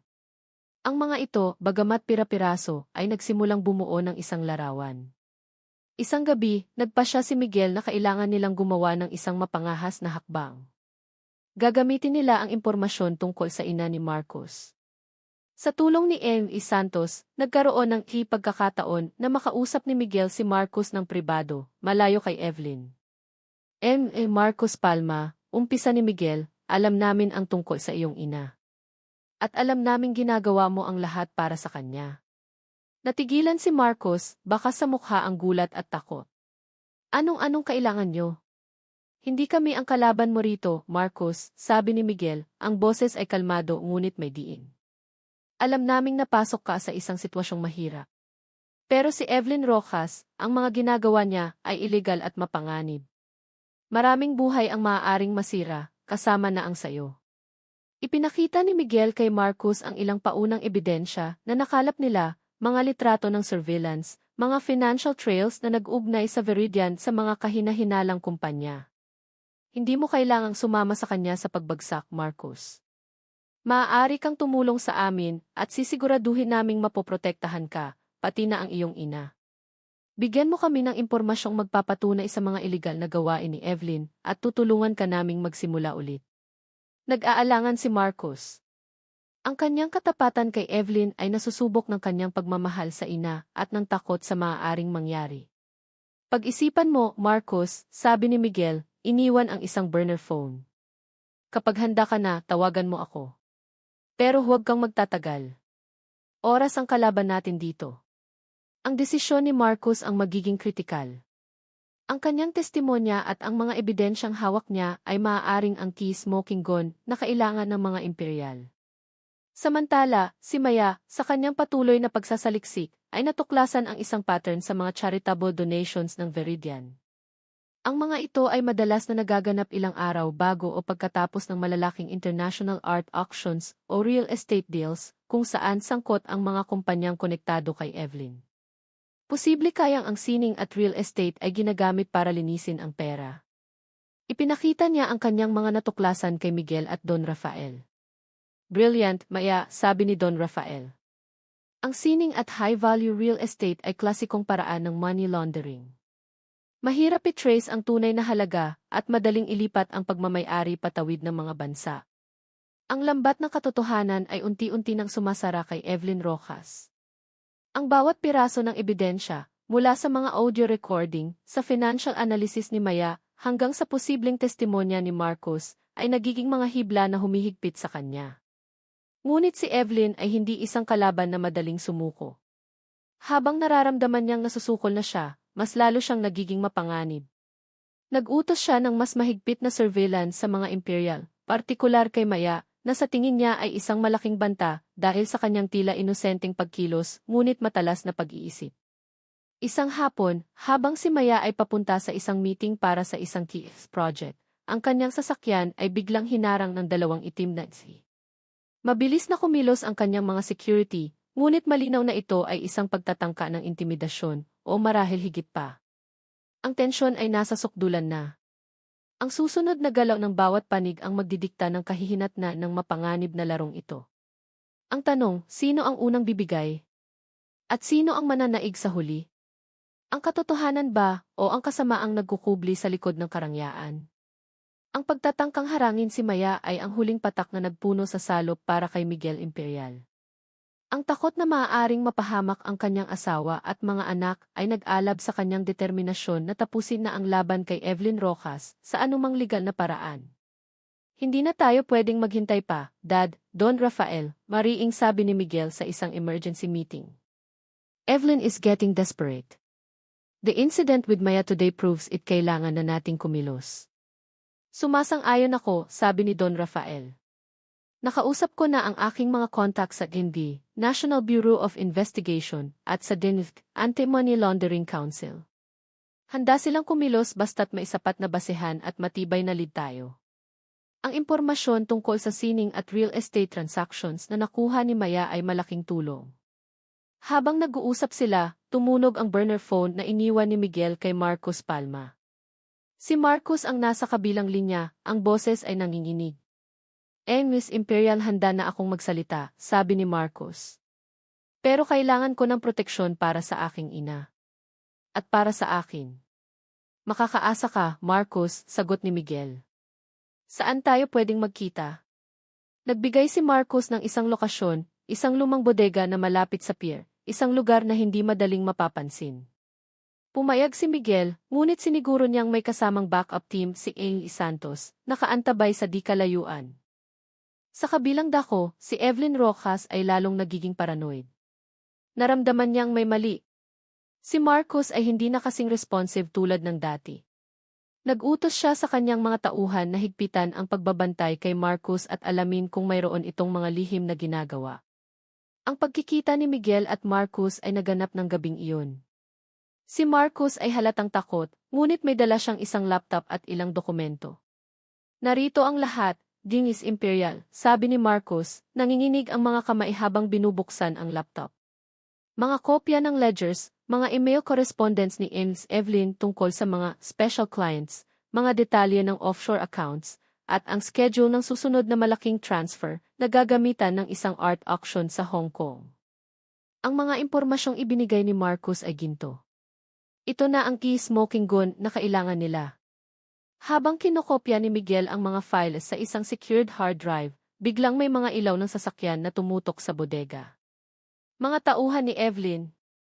Mukhang nasundan nila si Marcos. Patibong to, sigaw ni Marcos, nagpapanik. Kalma lang, Marcos, sabi ni Miguel habang tinatawagan si M. Santos. M. Santos, activate plan in may bisita tayo. Mabilis na kumilos ang team ni M. Santos. Nagkaroon ng maikling habulan at palitan ng putok sa labas ng bodega. Si Miguel, gamit ang kanyang dating kaalaman sa self-defense, ay prinotektahan si Marcos. Sa huli, napasuko ang mga tauhan ni Evelyn na mas kaunti at hindi handa sa organisadong puwersa ng mga imperial. Ligtas na naitaka si Marcos at dinala sa isang safe house. Ang mga ebidensyang dala niya ay agad na sinuri at inihanda para isumite sa mga otoridad. Kinabukasan, armado ng testimonya ni Marcos at ng mga dokumentong nakuha mula sa kanya, kasama ang mga naunang natuklasan ni Maya at ang impormasyon mula kay Don Rafael, nagsampa ng formal na reklamo ang mga imperial, sa tulong ng kanilang mga abogado sa NB at Liniste. Ang balita ng bigla ang investigasyon sa Veridian Global at kay Evelyn Rojas dahil sa money laundering ay mabilis na kumalat sa mundo ng negosyo. Nag-freeze ang mga assets ng Veridian at si Evelyn ay pinatawag para sa isang formal na pagtatanong. Sa opisina ni Evelyn, habang nag-iimpake siya ng ilang importanteng dokumento, alam niyang malapit na ang katapusan. Ang kanyang mga international contacts ay biglang hindi na maabot. Ang kanyang mga local allies ay nagsisimula ng dumistansya. Biglang pumasok ang mga ahente ng FB, may dalang warrant of arrest. Evelyn Rojas, inuutusan kang sumama sa amin. Ikaw ay inaaresto sa salang paglabag sa Anti-Money Laundering Act, sabi ng lead agent. Walang emosyon si Evelyn habang pinupusasan.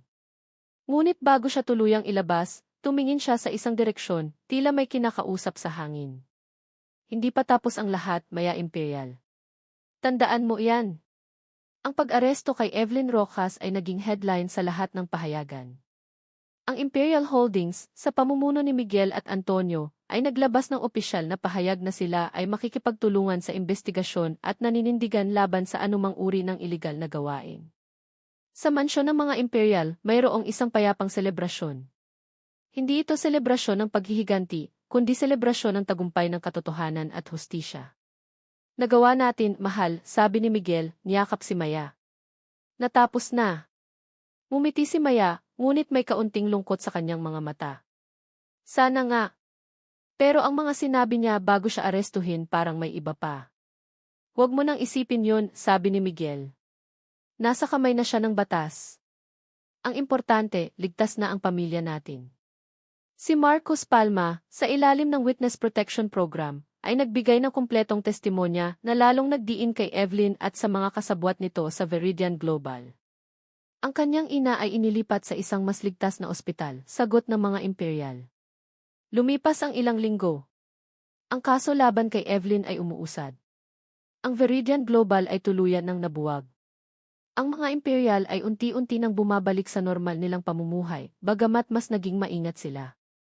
Isang hapon, habang naglalaro sina Angelo at Sophie sa hardin, lumapit si Angelo kay Maya. Mommy, are the bad people gone now? Tanong nito. Hinaplos ni Maya ang pisngi ng anak. Yes, anak. The bad people can't hurt us anymore. We're safe. Ngunit sa isang malayong bansa, sa isang high-security prison, si Sofia Monteverde ay nakatanggap ng isang liham. Isang maikling liham na may isang piraso lang ng balita. Evelyn has been captured. The Imperials won this round. But the war is not over. There are others who remember. Ang nagpadala ng liham ay hindi nakapirma, ngunit alam ni Sofia kung kanino galing. Isang dating kasosyo, isang taong mas makapangyarihan pa kaysa kay Evelyn, isang taong matagal nang nagmamasid mula sa anino. Isang malamig na ngiti ang sumilay sa labi ni Sofia. Tama ka, Evelyn, bulong niya. Hindi pa tapos ang lahat. Ang Arko isa ay nagsara sa tagumpay ng mga Imperial laban kay Evelyn Rojas. Ngunit isang bagong binhi ng panganib ang itinanim, isang pahiwatig na may mas malaki at mas nakatagong kalaban na naghihintay. Ang kapayapaan na kanilang tinatamasa ay maaaring pansamantala lamang. Ang mga anak ni Maya at Miguel, sina Angelo at Sophie, ay nakasaksi sa tapang at talino ng kanilang mga magulang. Ngunit sila rin ay nakaramdam ng takot at panganib.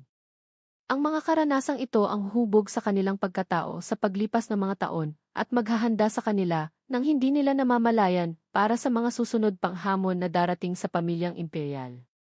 10 taon ang mabilis na lumipas mula ng matagumpay na mapabagsak ng pamilyang imperial si Evelyn Rojas at ang Veridian Global. Ang kapayapaang kanilang natamasa ay nagbigay daan sa mas matatag na paglago ng Imperial Holdings at sa masayang paglaki ng mga anak ni Maya at Miguel. Si Angelo Imperial, ngayon ay isang matikas na binatang 16 anyos, ay nasa senior high school na, nagpapakita ng angking talino sa negosyo at teknolohiya. Tahimik ngunit mapagmasid, taglay niya ang determinasyon ng kanyang ama at ang malalim na pag-iisip ng kanyang ina. Madalas siyang makitang nagbabasa ng mga business journals o nag-iexperimento sa mga bagong software sa kanyang kwarto.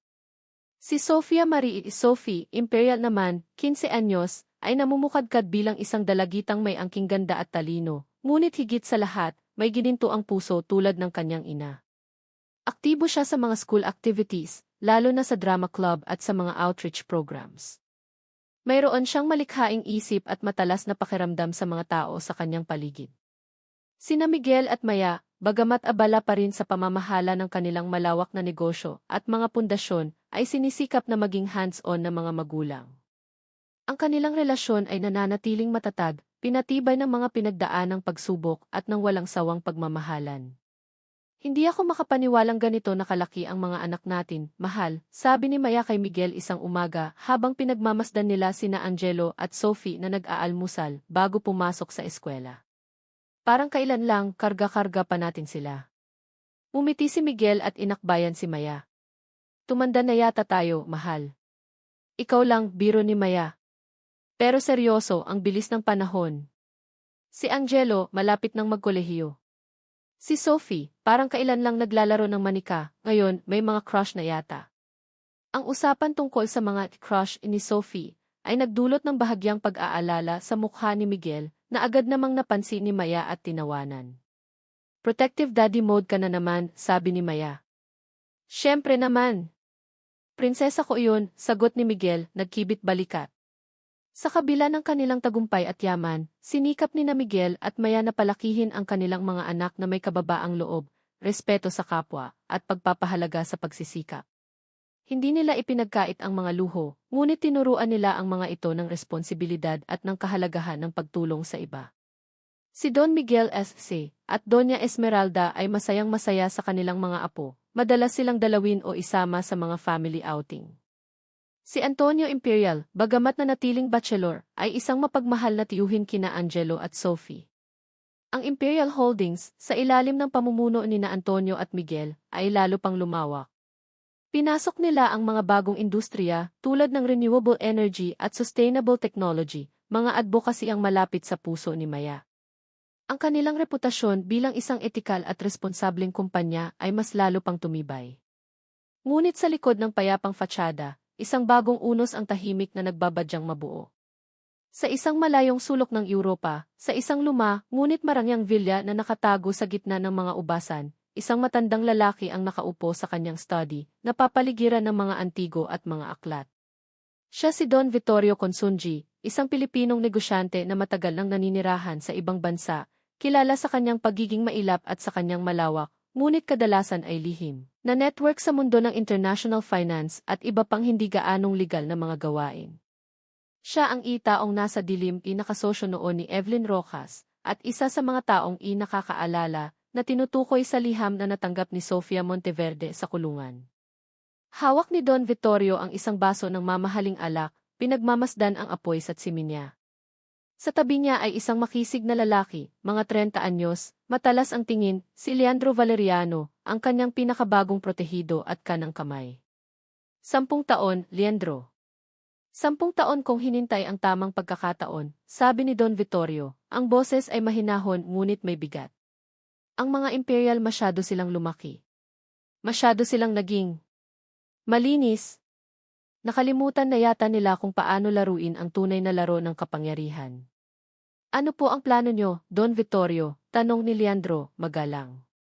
Ang paghihiganti ay isang putaheng masarap ihain ng malamig.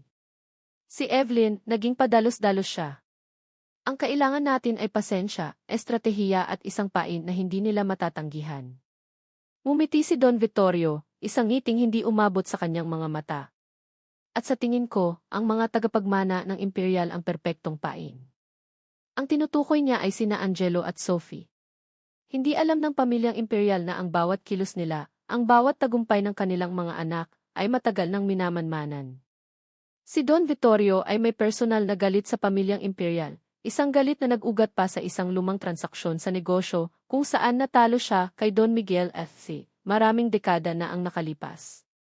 Para sa kanya, ang pagbagsak ng Imperial Holdings at ang pagdurusa ng pamilya Imperial ang sukdulang paghihiganti.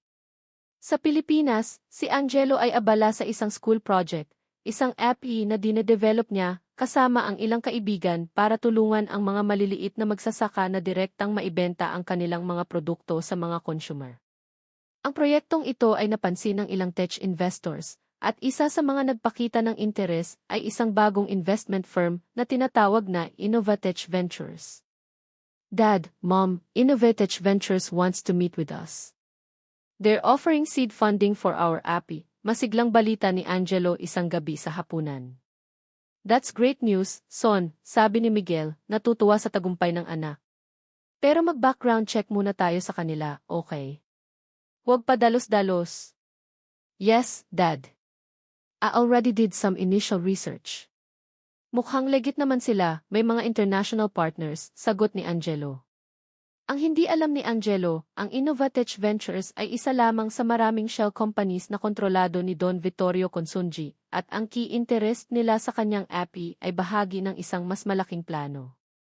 Si Sophie naman, sa kanyang pagiging aktibo sa drama club, ay napili para sa lead role sa isang malaking school production na itatanghal sa isang kilalang teatro. Isang sikat na theater director mula sa New York, si Ian Julian Vance, ang inimbitahan para mag-direct ng palabas. Mom, I can't believe it. I'm going to work with Ence Vance. He's a legend, tuwang-tuwang sabi ni Sophie. Si Ian Julian Vance, sa kabila ng kanyang reputasyon, ay may mga tinatagong utang na loob kay Don Vittorio, at ang kanyang pagdating sa Pilipinas ay hindi nagkataon lamang. Ang mga anak ni Maya at Miguel, sa kanilang kasabikan at inosenteng paghahangad ng kanilang mga pangarap, ay unti-unting nailalapit sa isang bitag na maingat na inihanda. Isang gabi, habang nag-uusap sina Maya at Miguel sa kanilang silid. Nakakatuwa ang mga bata, no? Parang mga ibon na handa nang lumipad mula sa pugad, sabi ni Maya. Nga. Pero bilang magulang, hindi pa rin natin maiiwasang mag-alala. Ang mundo sa labas ng pugad, hindi laging mabait, sagot ni Miguel, may bahid ng pag-aalala sa kanyang tinig. Tila may nararamdaman siyang hindi maganda, isang pakiramdam na pilit niyang isinasantabi. Ang agwat ng mga taon ay nagdulot ng paglago at pagbabago, ngunit ito rin ang nagbigay ng sapat na panahon para sa isang mas matandang kaaway na magplano at maghintay. Ang nagbabadyang unos ay mas malaki, mas tuso, at ang mga tagapagmana ng Imperial ang nasa sentro nito. Ang kasabikan ni Angelo at Sophie sa kanilang mga bagong oportunidad ay ramdam na ramdam sa buong mansyon ng Imperial. Si Angelo, kasama ang kanyang mga kaibigan, ay puspusan sa paghahanda ng kanilang presentasyon para sa Innovatech Ventures. Ang alok na seed funding ay hindi lang pera para sa kanila, ito ay isang validation ng kanilang ideya at pagsisikap. Imagine, guys, if we get this funding, we can finally build the full version of AgriLink and help more farmers, sabi ni Angelo sa kanyang team, ang mga mata ay nagniningning sa entusyasmo. Ang Innovatech Ventures, sa pangunguna ng isang charismatic na batang executive na nagngangalang Alex Reyes, na sa katotohanan ay si Leandro Valeriano na gumagamit ng alias, ay nagpakita ng labis na suporta. Nag-aalok sila ng mentorship, access sa kanilang network, at tila walang katapusang pasensya sa mga kabataang developer. Angelo, your team has incredible potential, sabi ni Alex, Leandro, sa isang meeting. We at Innovatech believe in empowering young innovators like you. We're not just investors, we want to be your partners. Ang mga salitang ito ay musika sa pandinig ni Angelo. Hindi niya namamalayan na ang bawat impormasyong ibinabahagi niya tungkol sa kanyang epi, ang mga teknikal na detalye, ang mga plano para sa expansion, ang data ng mga magsasakang kanilang natulungan, ay maingat na kinokolekta ni Leandro para sa mas malalim na layunin ni Don Vittorio. Sa kabilang banda, si Sophie ay lubos na nahuhumaling sa mundo ng teatro sa ilalim ng patnubay ni A. Julian Vance.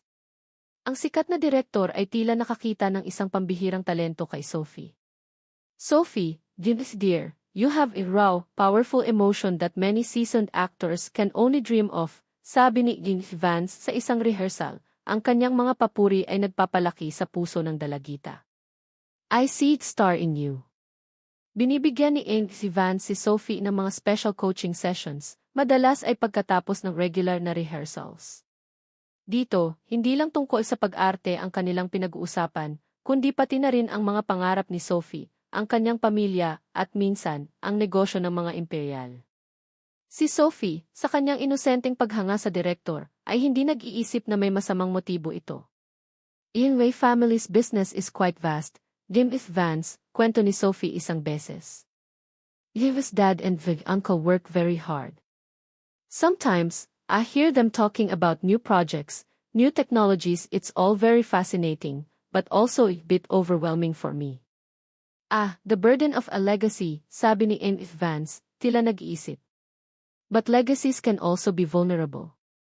Ang mga private sessions ina ito ay nagiging paraan para makakuha si Vance na nagre-report kay Leandro ng mga impormal na impormasyon tungkol sa pamilyang imperial, mga maliliit na detalye na maaaring walang halaga sa iba. Ngunit maaaring maging piraso ng isang mas malaking puzzle para kay Don Vittorio. Sina Miguel at Maya, bagamat masaya sa mga nararating ng kanilang mga anak, ay nagsisimula ng makaramdam ng kaunting pag-aalala.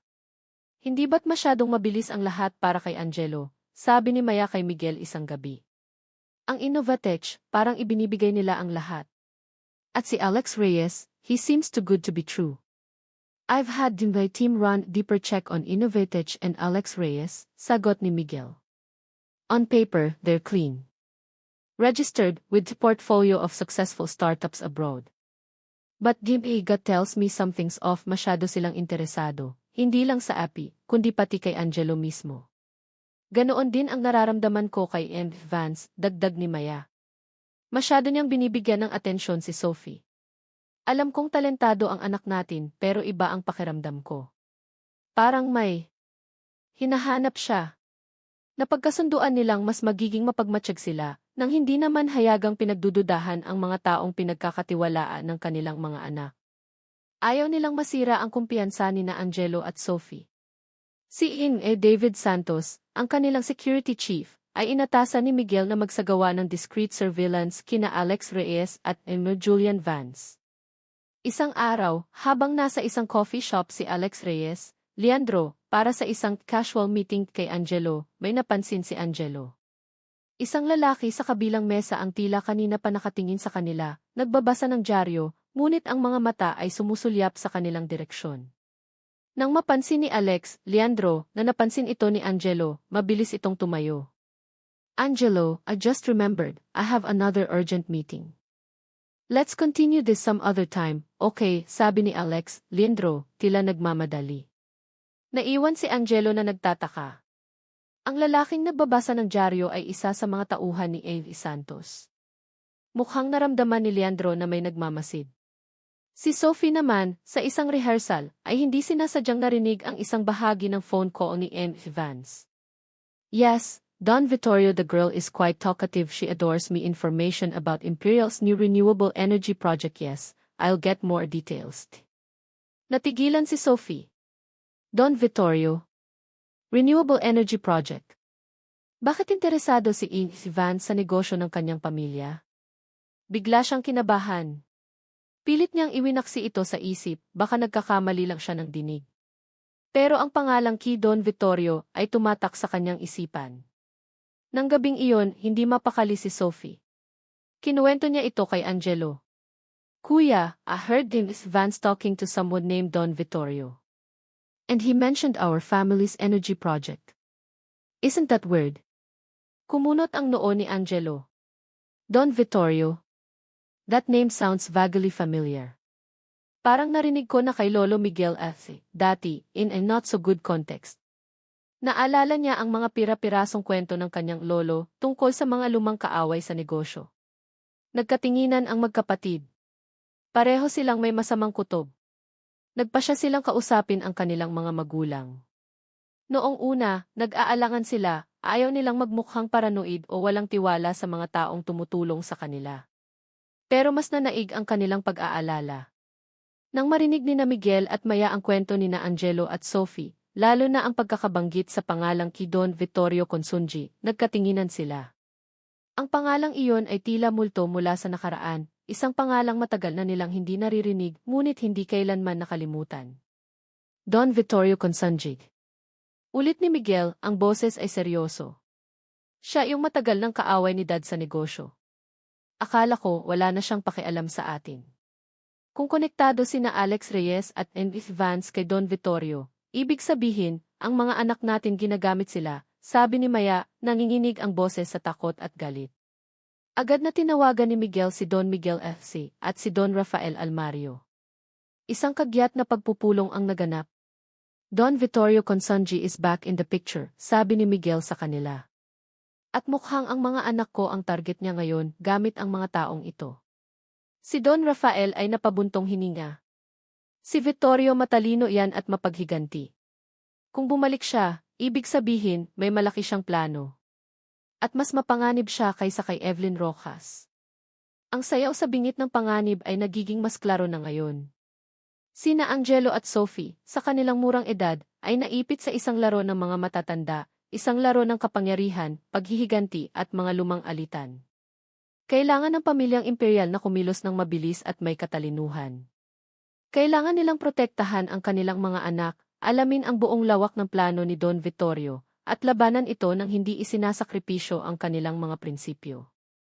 Ang hamon ay mas malaki na ngayon dahil hindi lang ang kanilang negosyo ang nakataya, kundi ang kaligtasan at kinabukasan ng kanilang mga tagapagmana. Ang revelasyon na si Don Vittorio Consunji ang nasa likod ng mga kahina-hinalang kilos ni na Alex Reyes, Leandro Valeriano, at Enrique Julian Vance ay nagdulot ng agarang pagbabago sa estratehiya ng pamilyang imperial. Ang kanilang pangunahing layunin ngayon ay protektahan sina Angelo at Sophie, habang palihim na kinakalap ang ebidensya laban kay Don Vittorio. Hindi natin maaaring basta na lang ilayo sina Angelo at Sophie sa kanilang mga kasalukuyang proyekto, sabi ni Miguel sa kanilang family council, kasama sina Maya, Don Miguel F. Antonio at Don Rafael Almario. Maaaring mahalata ni Don Vittorio na may alam na tayo, at baka mas lalo niyang ilagay sa panganib ang mga bata o biglang baguhin ang kanyang plano. Pero hindi rin natin sila pwedeng hayaang magpatuloy na parang walang nangyayari. Giit ni Maya, ang pag-aalala para sa mga anak ay hindi maikukubli. Bawat araw na kasama nila ang mga taong iyan, nasa panganib sila. Ang kailangan natin ay isang kontrabitag, mungkahi ni Antonio. Hayaan natin sina Angelo at Sophie na magpatuloy sa kanilang mga ginagawa, pero may gabay natin. Gagamitin natin sila ng mailubos na pag-iingat para makakuha ng karagdagang impormasyon tungkol sa operasyon ni Don Vittorio. Sila ang ating mga mata at tenga sa loob. Nag-aalangan si Maya. Pero mga bata pa sila, Antonio.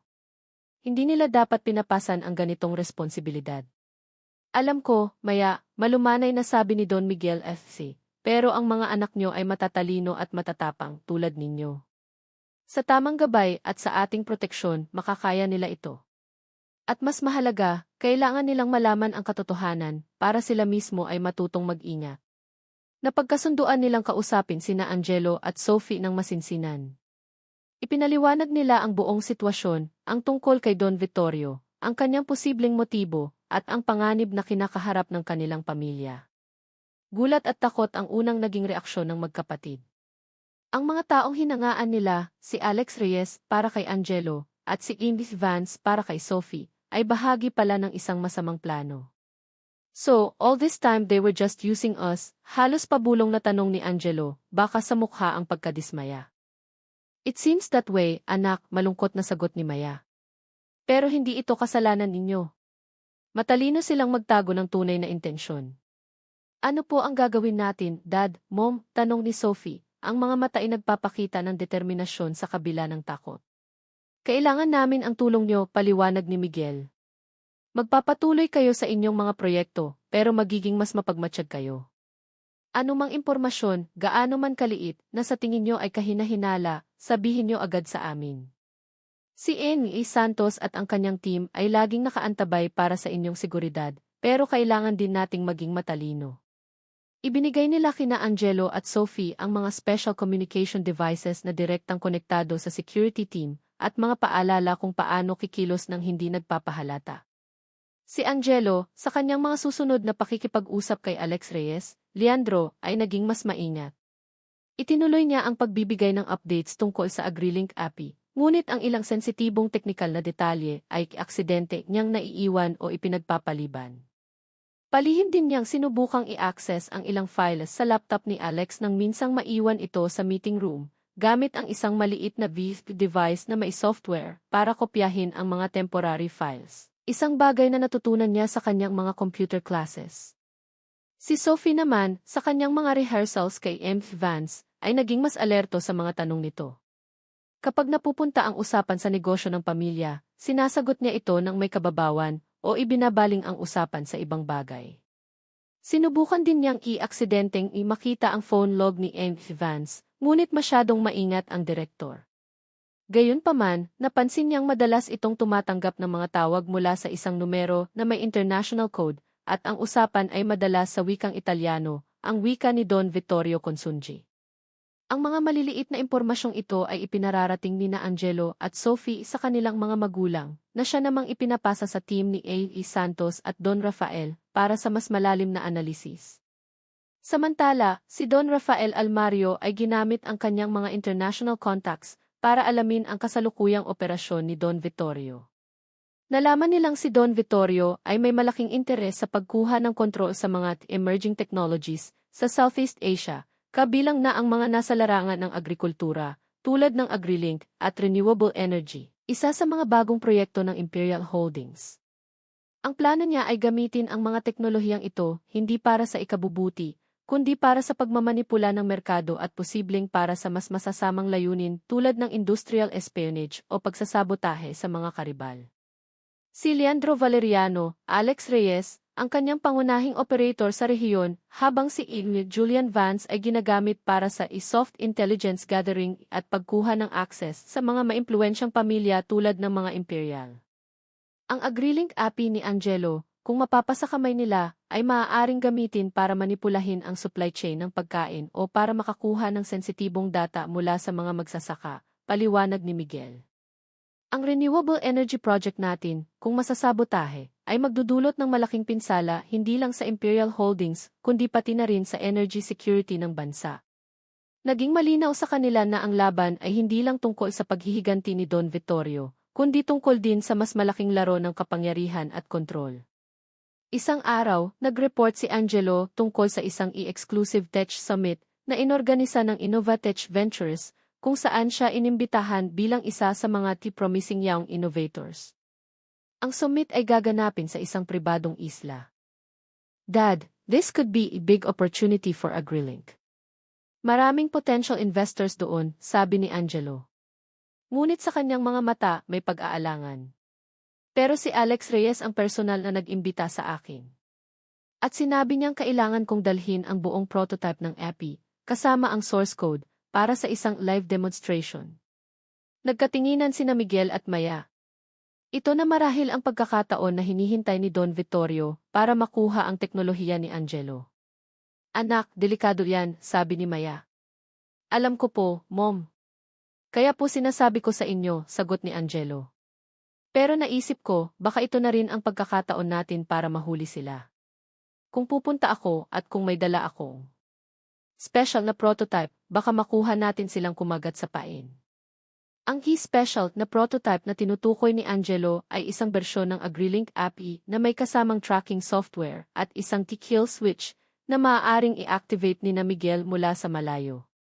Ito rin ay maglalaman ng mga dummy data na kapag na-access ay magbibigay ng alerto sa kanila. Ito ay isang mapanganib na plano. Ngunit kung magtatagumpay, maaari nilang makuha ang ebidensyang kailangan nila para direktang idiin si Don Vittorio at ang kanyang mga operasyon. Pagkatapos ng mahabang pag-uusap at pagpaplano kasama ang security team, pumayag sina Miguel at Maya, ngunit may mahigpit na kondisyon, si Angelo ay hindi pupunta ng mag-isa. Magkakaroon ng undercover na security team na nakakalat sa isla, at si Miguel mismo ay pupunta, magpapanggap bilang isang anonymous tech enthusiast na dadalo rin sa summit. Ang paghabi ng kontrabitag ay nagsimula na. Ang tanong, sino ang tunay na manghuli at sino ang mahuhuli? Ang araw ng Innovative Tech Summit ay dumating. Ang pribadong isla, na pag-aari ng isang korporasyong konektado kay Don Vittorio, ay naging isang pugad ng mga nagkukunwaring ngiti at mga nakatagong intensyon. Si Angelo, bitbit ang kanyang laptop na naglalaman ng key espesyal na prototype ng AgriLink, ay sinalubong ni Alex Reyes, Leandro Valeriano, nang may pilit na kasiglahan. Angelo, divay boy. So glad you could make it, bati ni Leandro, tinapik ang balikat ni Angelo. This summit will be game changer for you and AgriLink. Umiti si Angelo, pilit itinatago ang kaba. I'm excited to be here, Div Reyes. Thank you for the invitation. Si Miguel, sa kanyang kidisgis bilang CEO, Mike Santos, isang low-profile tech blogger, ay nakapasok na rin sa isla kasama ang iba pang mga delegado. Ang kanyang mga mata ay laging alerto, hinahanap ang mga miyembro ng kanyang undercover security team na nakakalat na sa iba't ibang bahagi ng resort. Ang kanilang komunikasyon ay sa pamamagitan ng encrypted channels. Habang si Angelo ay nasa isla, si Sophie naman ay hindi mapakali sa Maynila. Alam niyang mapanganib ang misyon ng kanyang kuya at ama. Nagpasya siyang gamitin ang kanyang sariling paraan para makatulong. Naalala niya ang mga kwento ng kanyang Lola Esmeralda tungkol sa mga lumang kaibigan ng pamilya na maaaring may alam tungkol kay Don Vittorio. Lola Esme, pwede po ba tayong mag-usap? Tanong ni Sophie sa kanyang lola. Tungkol po kay Don Vittorio Consunji. Nakita ni Doña Esmeralda ang determinasyon sa mga mata ng apo. Alam niyang hindi ito simpleng kuryosidad. Ano ang gusto mong malaman, apo? Sinabi ni Sophie ang kanyang mga hinala tungkol kay M. Vance at ang koneksyon nito kay Don Vittorio. Nagulat si Doña Esmeralda na alam na pala ng kanyang mga apo ang tungkol sa matandang kaaway. Nagpasya siyang tumulong. May isang matalik na kaibigan si Vittorio noon, si Don Alberto de Leon. Nagkaroon sila ng matinding alitan maraming taon na ang nakalipas dahil sa isang babae at sa isang malaking halaga ng pera na nawala. Kung may isang taong maaaring magbigay sa atin ng impormasyon tungkol sa mga kahinaan ni Vittorio, si Don Alberto iyon. Ngunit matagal na siyang hindi nagpapakita sa publiko, kwento ni Doña Esmeralda. Sa tulong ng mga koneksyon ni Doña Esmeralda, nahanap nila ang kasalukuyang kinaroroonan ni Don Alberto de Leon, isang tahimik na probinsya, malayo sa ingay ng lungsod. Nagpasya si Sophie, kasama ang pahintulot at suporta ni Maya, na naiwan sa Maynila para mag-coordinate, napuntahan si Don Alberto, kasama ang ilang piling security. Samantala, sa isla, ang Tech Summit ay nagpatuloy. Si Angelo ay pinresenta ang AgriLink API sa isang grupo ng mga investors na pinili ni Leandro.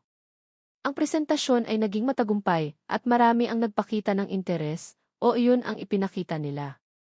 Pagkatapos ng presentasyon, inanyayahan ni Leandro si Angelo sa isang pribadong pag-uusap sa isang villa na medyo malayo sa conference hall.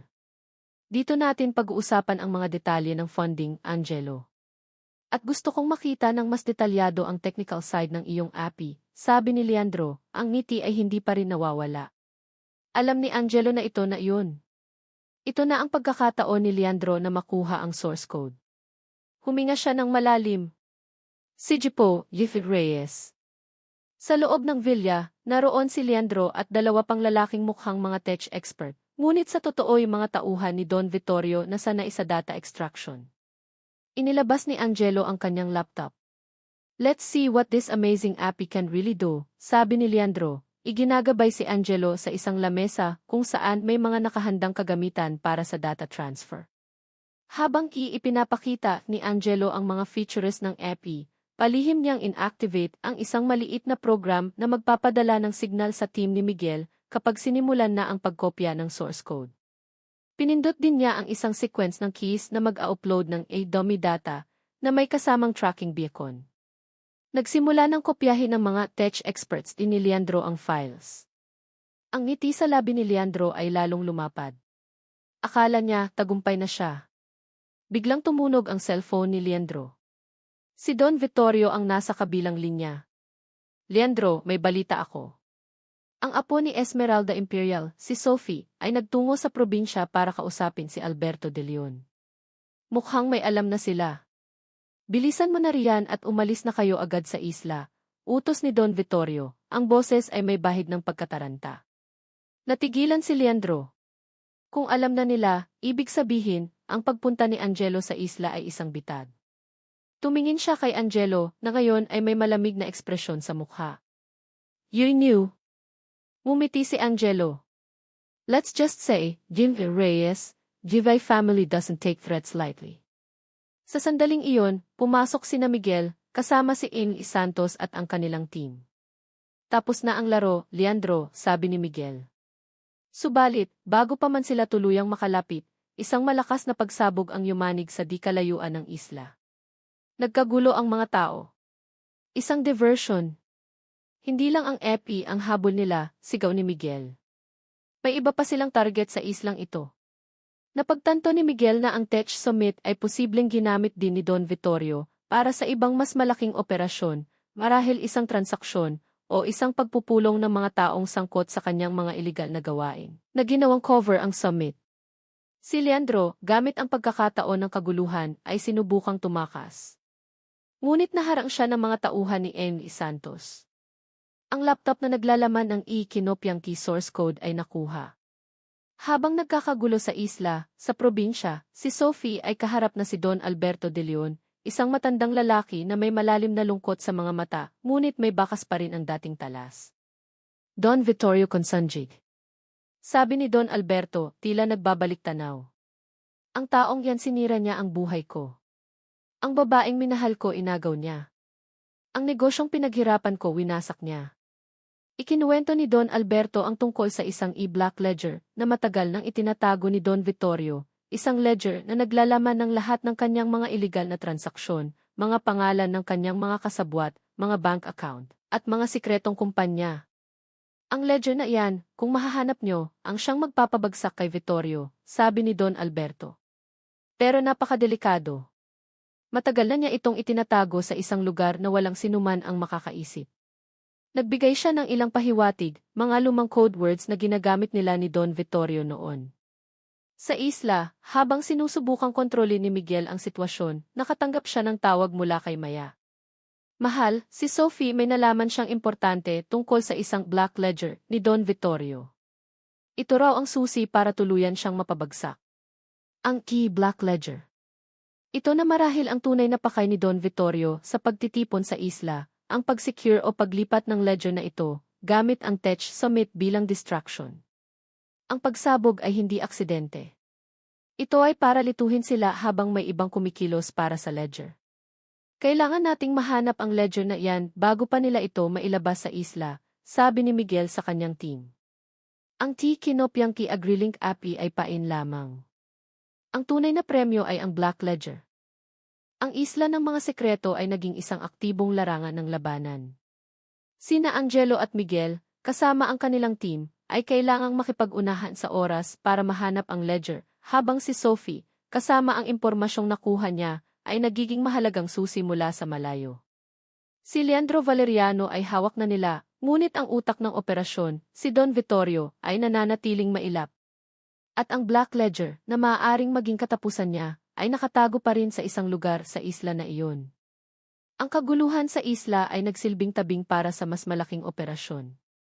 Habang ang security team ni Miguel ay abala sa pagkontrol sa sitwasyon at sa pag-secure kay Leandro Valeriano, sina Miguel at Angelo, gamit ang mga code words na ipinadala ni Sophie mula sa mga pahiwatig ni Don Alberto de Leon, ay sinubukang i-decipher kung saan maaaring itinatago ni Don Vittorio ang e-Black Ledger.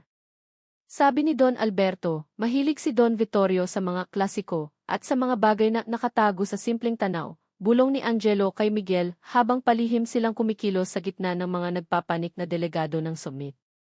Ang mga salitang T. Veni, Vidi, Vici at Tempus Fugit ay ilan sa mga code na binigay. Ang villa kung saan dinala ka ni Leandro masyadong halata, sabi ni Miguel. Kailangan natin ng lugar na luma, makasaysayan pero hindi kapansin-pansin. Biglang naalala ni Angelo ang isang lumang chapel na nakita niya sa mapa ng isla noong una siyang dumating, isang maliit, halos abandonadong istruktura malapit sa dalampasigan, malayo sa mga modernong pasilidad ng resort. Dad, yung lumang kapilya malapit sa Old Cove. Mabilis silang nagtungo roon, kasama ang ilang piling tauhan ni M. E. Santos. Ang kapilya ay tahimik at tila walang tao. Ngunit napansin ni Miguel ang mga sariwang bakas ng paa sa maalikabok na sahig. Sa loob, may isang lumang orasan na nakasabit sa dingding, isang grandfather clock. Tempus fugit. Time flies, sabi ni Miguel. Lumapit siya sa orasan. Sa ilalim nito, may maliit na plaque na may nakaukit na si est, 19 etes, ang mga inisyal ni Don Vittorio Consunji at ang taon kung kailan marahil nakuha o ipinagawa ang orasan. Sinuri ni Angelo ang orasan. Dad, Veni, Vidi, Vici. I came, I saw, I conquered. Parang may kinalaman sa mga numero. Napansin niya ang Roman numeral sa orasan.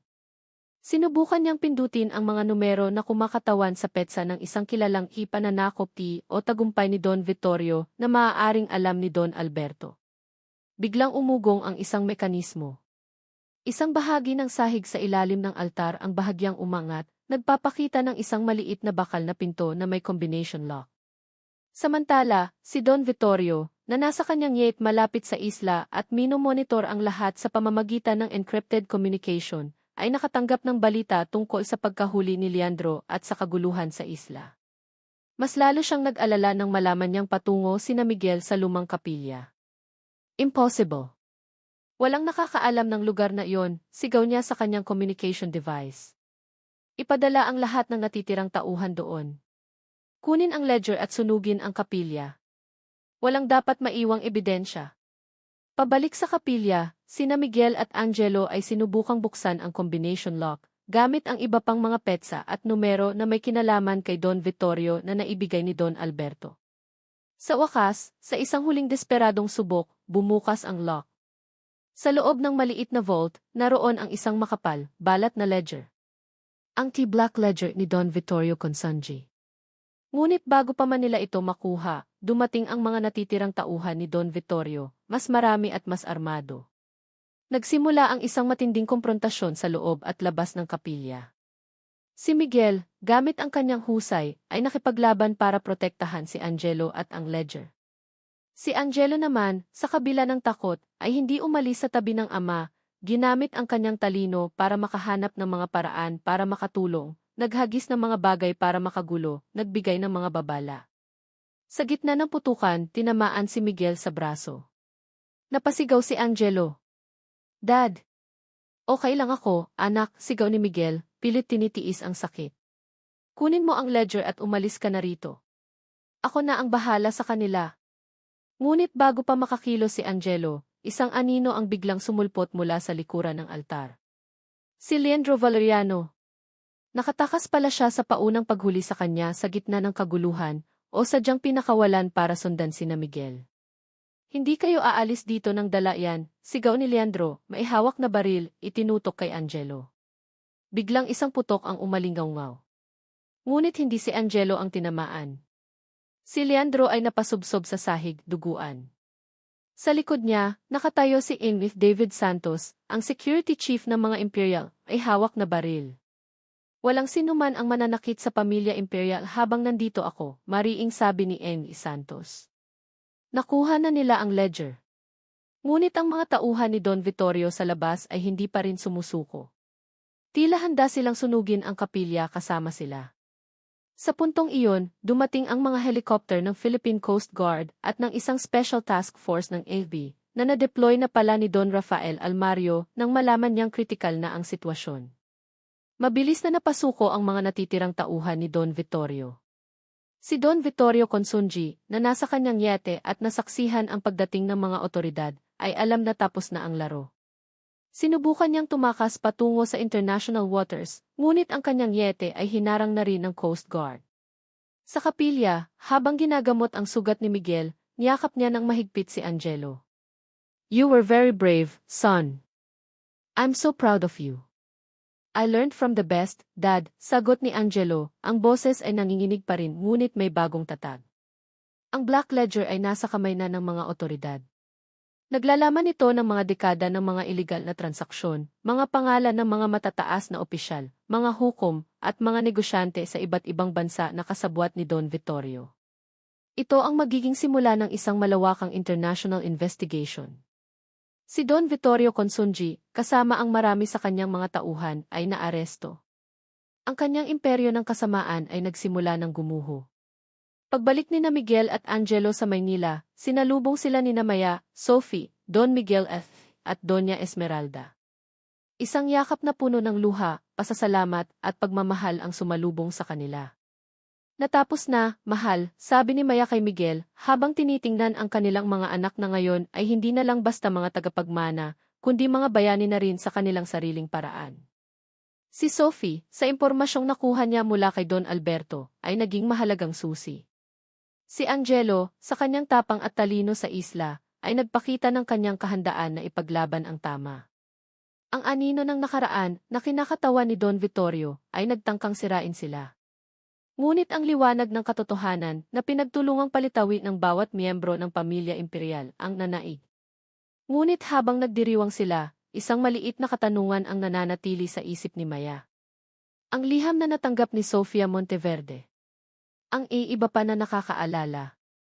Si Don Vittorio ba ang tinutukoy doon, o mayroon pang isa, isang mas nakatagong anino na naghihintay pa rin sa dilim? Ang Arko 2 ay nagsasara sa isang malaking tagumpay, ngunit may pinto na bahagyang nakaawang para sa mga posibleng hamon sa hinaharap. Ang mga tagapagmana ng imperial ay nasubok at napatunayang karapat-dapat. Ngunit ang mundo ay puno pa rin ng mga hiwaga, at ang kanilang pamilya ay kailangang manatiling handa.